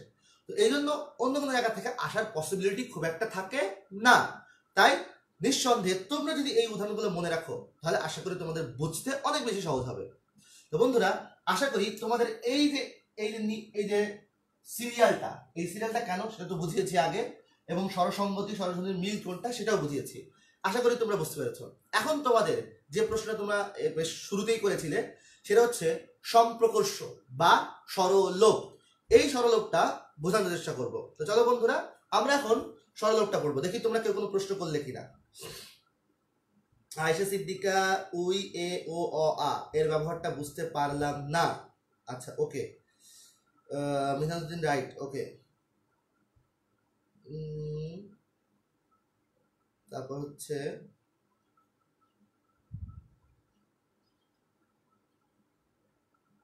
ওকে স্যার, আরেকবার। ওকে, আচ্ছা, আরেকবার যদি তুমি যদি বলো, তাহলে পরে সেই প্রথম চলে যাই। সেটা হচ্ছে যে, ঠিক আছে, এই যে মু, এই যে উ, এখানে কি রয়েছে? আ, এখানে রয়েছে ও। প্রথমটার ক্ষেত্রে দেখো, এই সিরিয়ালটা বোঝাচ্ছি, আয়েশা সিদ্দিকা তোমাকে বোঝাচ্ছি। এখানে উকার আর এখানে আকার, তাহলে এই যে উ আর এই হচ্ছে আ। এই দেখো কত পরে উ আ, অনেক পরিবর্তন না? আবার যদি এখানে আকা, এখানে দেখো পরবর্তীতে এখানে উকার, এখানে ওকার, উ থেকে ও, আর একটু একই রকম হয়ে গেল না? তাহলে এই উ আ, এটা যতটা কঠিন, তার থেকে উ ও এটা অনেক সহজ না? একটু সহজ বা একটু একই রকম শুনতে। উ আ দুই রকম, উ ও যদিও একই রকম না, তারপর শুনতে প্রায় একই রকম, মানে একটু মিল হয় না? এইটা মিল হচ্ছে, এই মিলটাকে বলা হচ্ছে সরসঙ্গতি। সঙ্গতি মানে তো মিল, মানে স্বরধ্বনির মিল আর কি। এইটাই। তো আয়েশা সিদ্দিকা, আশা করি তুমি বুঝতে পেরেছো। এখন আমরা সর্বশেষ আলোচনায় যেখানে যাব, সেটা হচ্ছে ওকে। আচ্ছা মোহাম্মদ, তুমি বলছো যে কোনো সমস্যা নেই, কণা, ওকে, তুমি বুঝতে পারোনি, আশা করি বুঝিয়ে দিয়েছি। ওকে, ঠিক আছে। এখন চলো আমরা চলে যাব হচ্ছে সরলোপে। সরলোপ, সরলোপ বোঝানোর জন্য আগে, আর তোমরা বুঝতে পারছো কিনা সেটা একটু জানাবে প্লিজ। ততক্ষণে হচ্ছে আমি একটু বোর্ডটা মুছে নিব। আর তোমরা যারা পরের দিকে ক্লাসে অংশগ্রহণ করো, তাদের ক্ষেত্রে বলা হয় তোমরা ক্লাসে শেয়ার করবে। কারণ কি, শুরু থেকে তুমি যে প্রবলেমগুলো দেখতে পারোনি, সেই প্রবলেমগুলো তুমি কিন্তু চাইলেই পরবর্তীতে মানে দেখতে পারবা। কারণ তুমি যখন শেয়ার করবা, তুমি শেয়ার করলে কিন্তু তোমার টাইমলাইন থেকে যাচ্ছে, তোমার টাইমলাইনে থেকে গেলে কিন্তু তুমি সহজেই জিনিসটা বুঝতে পারো। তো চলো আমরা পরবর্তীতে চলে যাই। আচ্ছা, তুলি বলছো মধ্যগত অনন্য আরেকবার বোঝালে ভালো হতো। আচ্ছা ঠিক আছে, ওকে, বোঝাচ্ছি। বিলাতি থেকে বিলিতি। দেখো এখানে হচ্ছে ইকার, এখানেও ইকার, এই দুই ইকারের প্রভাবে মাঝখানে একটা পরিবর্তন হয়ে গিয়েছে। যখন দুই পাশের প্রভাবে যখন মাঝখানে একটা পরিবর্তন হয়ে যায়, তখন তাকে বলা হয় মধ্যগত। ঠিক আছে? আর মোজা থেকে মুজো। এখানে মো আছে, এখানে ও আছে, দুটোই পরিবর্তন হয়ে গিয়েছে। এখানে আকার আছে, এখানে ওকার আছে, দুটোই পরিবর্তন হয়ে গিয়েছে। এই দেখো আকার এবং ওকার দুটোই যেহেতু পরিবর্তন হয়ে গিয়েছে, তার মানে না এখানে প্রগত প্রগত হতে পারছে না, কারণ এটা এটা পরিবর্তন। পরাগত মানে পরেরটা হতে পারছে না, কারণ এটা আকার এবং ওকার, মানে কোনোটাই হতে পারছে না। প্রগতও করতে পারছে না, পরাগত হতে পারছে না, মধ্যগত তো হবেই না, আর আছেই দুইটা। এই জন্য এটা ওই উপরের তিনটার কোন একটা যখন না হয় তখন সেটাকে বলা হয় হচ্ছে অনন্য। আশা করি তুমি বুঝতে পেরেছো। হ্যাঁ, ওকে। রেহান আজিম বলছো ফলাহার থেকে ফলার, এটা প্লিজ এটা আগামী ক্লাসে, কারণ এটা আজকে ক্লাস হচ্ছে স্বরধ্বনির ক্লাস, ওটা হচ্ছে ব্যঞ্জন ধ্বনি। তুমি বলেছো রেহান আজিম, ব্যঞ্জন ধ্বনির যখন ক্লাস হবে তখন কিন্তু ব্যঞ্জন ধ্বনি বোঝানো হবে। এখন স্বরধ্বনি ক্লাসের মধ্যে ব্যঞ্জন ধ্বনি যাব না।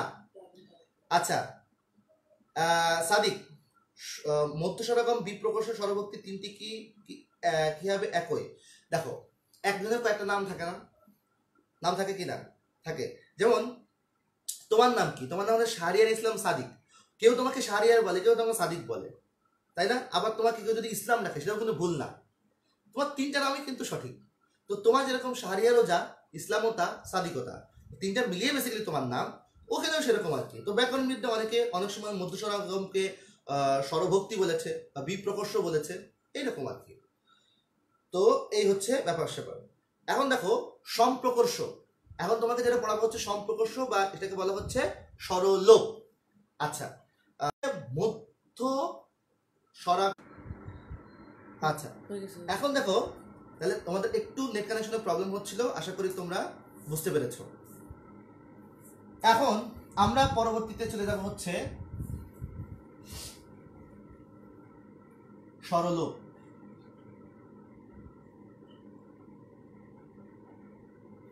স্বরলোপের অপর নাম হচ্ছে সম্প্রকর্ষ।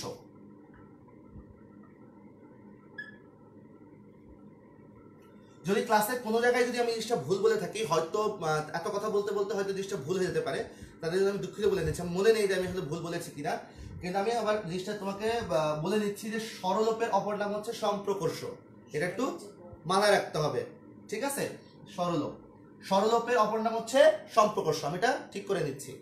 ওকে, এখন দেখো তোমাদেরকে স্বরলোপ মানে কি? স্বরলোপ বেসিক্যালি হচ্ছে স্বর মানে হচ্ছে স্বরধ্বনি, স্বরধ্বনি। লোপ মানে কি? লোপ মানে হচ্ছে বাদ যাওয়া বা বাদ পড়া, বাদ পড়া, বাদ পড়া বা চলে যাওয়া।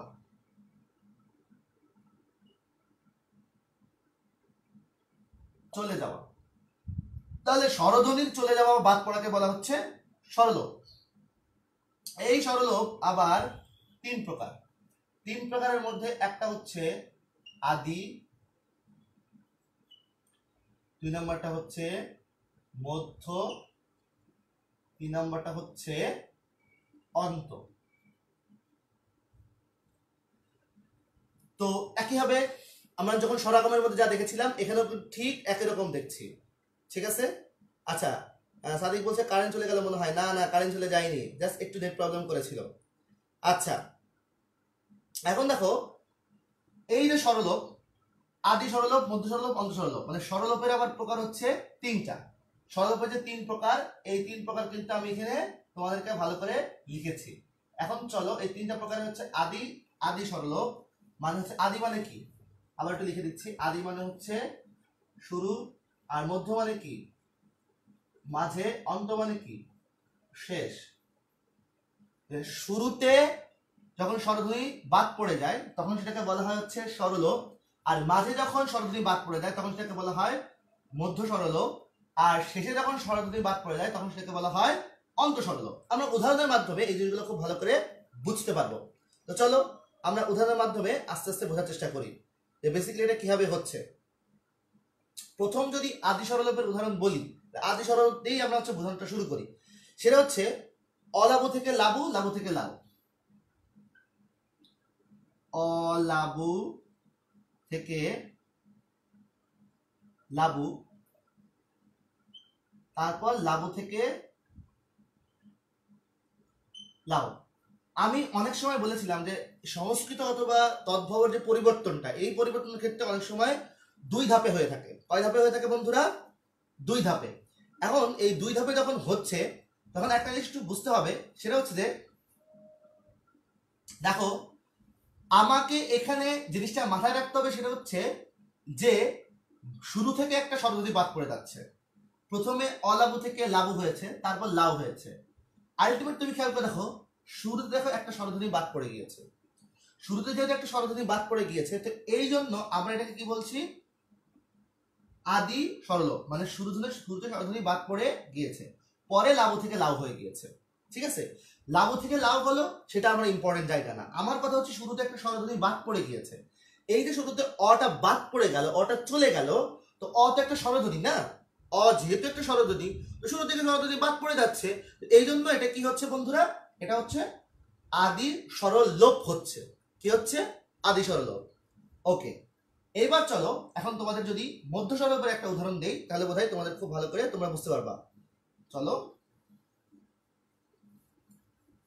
আমরা আদিটা বুঝে ফেলেছি, আদি আমাদের শেষ। আমরা এখন বুঝবো হচ্ছে মধ্য স্বরলোপ, মানে মাঝখান থেকে বাদ পড়ে যাওয়া।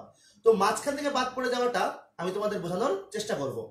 খেয়াল করে দেখো, এই যে মাঝখান থেকে আমরা যদি দেখি সুবর্ণ, সুবর্ণ থেকে স্বর্ণ, সুবর্ণ থেকে স্বর্ণ, দেখো বলা হচ্ছে কি মাঝে একটা স্বরধ্বনি চলে যাবে বা বাদ পড়ে যাবে। ঠিক আছে, তাহলে মাঝখানে স্বরধ্বনি বাদ পড়ে যাবে। দেখো তো আমাদের কোনটা বাদ পড়ে যাচ্ছে? এই যে দেখো মাঝখানে একটা, এই যে স্বরধ্বনি উকারটা, উকারটা মাঝখানে নিশ্চয় ছিল, এই জন্য বাদ পড়ে যাচ্ছে। এইবার এই যে বটা আছে না, এই বটা জাস্ট এখানে চলে আসলো, স্বর্ণ হয়ে গেল। আমি আবার বুঝাই, সুবর্ণ, সুবর্ণের মধ্যে আগে কি স, তারপর কি উকার, এই উকারটা বাদ পড়ে গেল। এই উকার যেহেতু বাদ পড়ে গেল, উকার বাদ পড়ার কারণে বলা হচ্ছে মাঝখান থেকে চলে গেল, মাঝখানে একটা স্বরধ্বনি চলে গেল। রস্যুকার নিশ্চয় স্বরধ্বনি ছিল, তো এই চলে যাওয়ার পর এই বটা, এই বটা জাস্ট এখানে ফলাকারে চলে আসে, তখন তখন হয়ে গেল স্বর্ণ, সুবর্ণ থেকে স্বর্ণ। আশা করি তোমরা এই জিনিসটা বুঝতে পেরেছো। এবার চলো তোমাদেরকে সর্বশেষ যেটা বোঝাবো সেটা হচ্ছে অন্তঃস্বরলোপ। অন্তঃস্বরলোপের ক্ষেত্রে খেয়াল করে দেখো অন্তঃস্বরলোপটা কিভাবে বুঝি। সেটা হচ্ছে আমি যদি বলি আশা, তারপর হচ্ছে আজি, তারপরে তোমাদের আর কি উদাহরণ দেওয়া যায়, সেটা হচ্ছে আশা থেকে আশ বা চারি, এই কয়েকটা দেখি। আশা থেকে দেখো আশ হয়ে যায় না? আর তোমরা অনেক বলতে পারো ভাইয়া আশা থেকে তো আশ তো কখনো হয় না। কে বলেছে আশা থেকে আশ হয়? হয়। তোমরা যদি একটু এসএসসির যে একটা কবিতা আছে জীবন সঙ্গীত, করোনার দুঃখের করোনার সুখের আশ, তাহলে এই যে করোনার সুখের আশ, হেমচন্দ্র মুখোপাধ্যায়ের যে কবিতাটা জীবন সঙ্গীত, তার মধ্যে এই আশাকে কি বলা হচ্ছে? আশ। কেন আশ বলা হয়েছিল? কারণ ছন্দ মিলানোর জন্য। অতএব এই আশের ব্যবহারটা কিন্তু রয়েছে কবিতার মধ্যে, তোমরা পেয়ে যাবে। এটা তোমাদের খুব পরিচিত জায়গার কথা বললাম। এছাড়াও কিন্তু অনেক জায়গায় কিন্তু আশাকে আশ বলা হয়ে থাকে। কেন? অনেক সময় ছন্দ মিলানোর কারণে কবিরা এই কাজটা করে থাকেন সবসময়। ওকে, তাহলে আশা থেকে আশ, তাহলে এখানে শেষে কি ছিল? একটা আকার ছিল, এই আকারটা কাট্টাস হয়ে গেল, কাট্টাস হয়ে গেল বাদ পড়ে গেল আর কি। আচ্ছা, তো স্বরধ্বনি শেষে চলে গেল, তো অন্ত মানে কি? শেষ। এই যেহেতু শেষ থেকে স্বরধ্বনি চলে গেল, তাই বলা হয় অন্ত স্বরলোপ, মানে শেষ থেকে বাদ পড়ে যাওয়া। আজি, আজি থেকে কি বলা হয়? আজ। এখানে আর হসন্ত দেওয়ার কোনো প্রয়োজন নেই। কেন? কারণ আমরা আজকে কেউ আজও পড়ি না, যেহেতু আজও কেউ পড়ছি না, ভুল হওয়ার পসিবিলিটি থাকে না, তাই এখানে আমরা কি দিচ্ছি না, একটা হসন্ত দিচ্ছি না, এটা দিলাম। অনেকে এবার আশও পড়ে ফেলতে পারো, সমস্যা রয়েছে। আচ্ছা, তাহলে আজি থেকে আজ, এই ইকারটা, এই ইকারটা চলে গিয়েছে। অনেকেই বলতে পারো আচ্ছা ভাইয়া ইকার কিন্তু মাঝখানে রয়েছে, এই মাঝখানে ইকারের ব্যাপারে কিন্তু আমি অনেকবার তোমাদের বুঝিয়ে বলার চেষ্টা করেছি। সেটা হচ্ছে যে যদি কখনো দেখো মাঝখানে এরকম স্বরধ্বনি, এই স্বরধ্বনি কিন্তু মাঝখানে হয় না, কারণ ব্যঞ্জনের পরে সবসময় স্বরধ্বনি হয়, এটা একদম নোট করে রাখো, আমি বারবার বলছি কথাটা। ব্যঞ্জনের পরে কি হয়? স্বরধ্বনি হয়। তাহলে এই যে দেখো, আর আমি যদি বানানো করি, বানান করলে কি হয়? বর্গীয় জ রস্যি, কি বললাম? বর্গীয় জ রস্যি। এই যে বর্গীয় জ রস্যি, তার মানে কি? আগে বর্গীয় জ, তারপরে রস্যিকার, রস্যইকারটা পরে হচ্ছে, তার মানে এটা দেখতে মাঝখানে হলো, এটা কি পরে।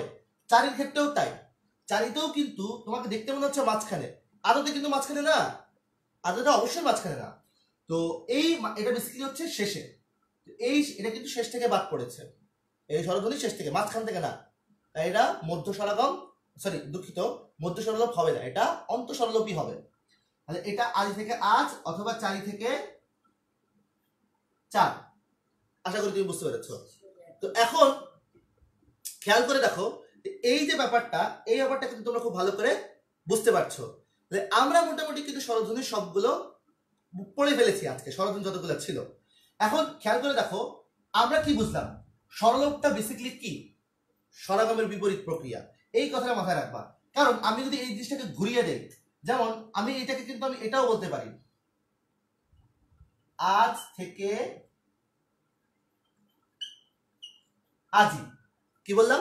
আজ থেকে আজি, এটাও কি ঠিক আছে না? আবার আজি থেকে আজ, আমি যখন আজি থেকে আজ বলবো, তখন এটা হয়ে যাবে হচ্ছে মধ্য স্বরলোপ, দুঃখিত অন্ত স্বরলোপ। আবার আজি থেকে আজ বললে অন্ত স্বরলোপ, আবার আজ থেকে আজি বললে কি হবে? অন্ত স্বরাগম। এখন জাস্ট ঘুরিয়ে বলা যাচ্ছে, একটার একটা বিপরীত প্রক্রিয়া না, দুটোই কিন্তু সঠিক। কেন সঠিক? কারণ আমি ঘুরিয়ে বলেছি। এই প্রশ্নটা থাকলে বলতে হবে হচ্ছে সরল লোপ, আর এরকম থাকলে মানে আগে আজ, আজ থেকে আজি হলে, তাহলে এখানে তো এখানে স্বরধ্বনি নেই, নতুন একটা স্বরধ্বনি আসছে, তার ভিত্তিতে কি বলা হবে? অন্ত স্বরাগম। এই একটার একটা বিপরীত প্রক্রিয়া, উল্টো করে দিলেই কিন্তু কি হয়? আরেকটা একটা বোঝায়। এই জন্য সেই ভিত্তিতে আমরা যে কথাটা বলি সেটা হচ্ছে এই সরলোপ মূলত, আমি এই নোটটা একটু লিখে দিচ্ছি, এই নোটটা ভেরি ইম্পর্টেন্ট, এমসিকিউ তোমাদের আসে, যে সরলোপ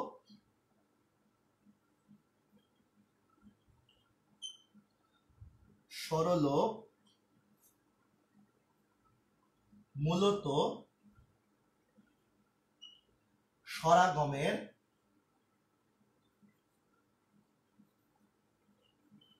বিপরীত প্রক্রিয়া।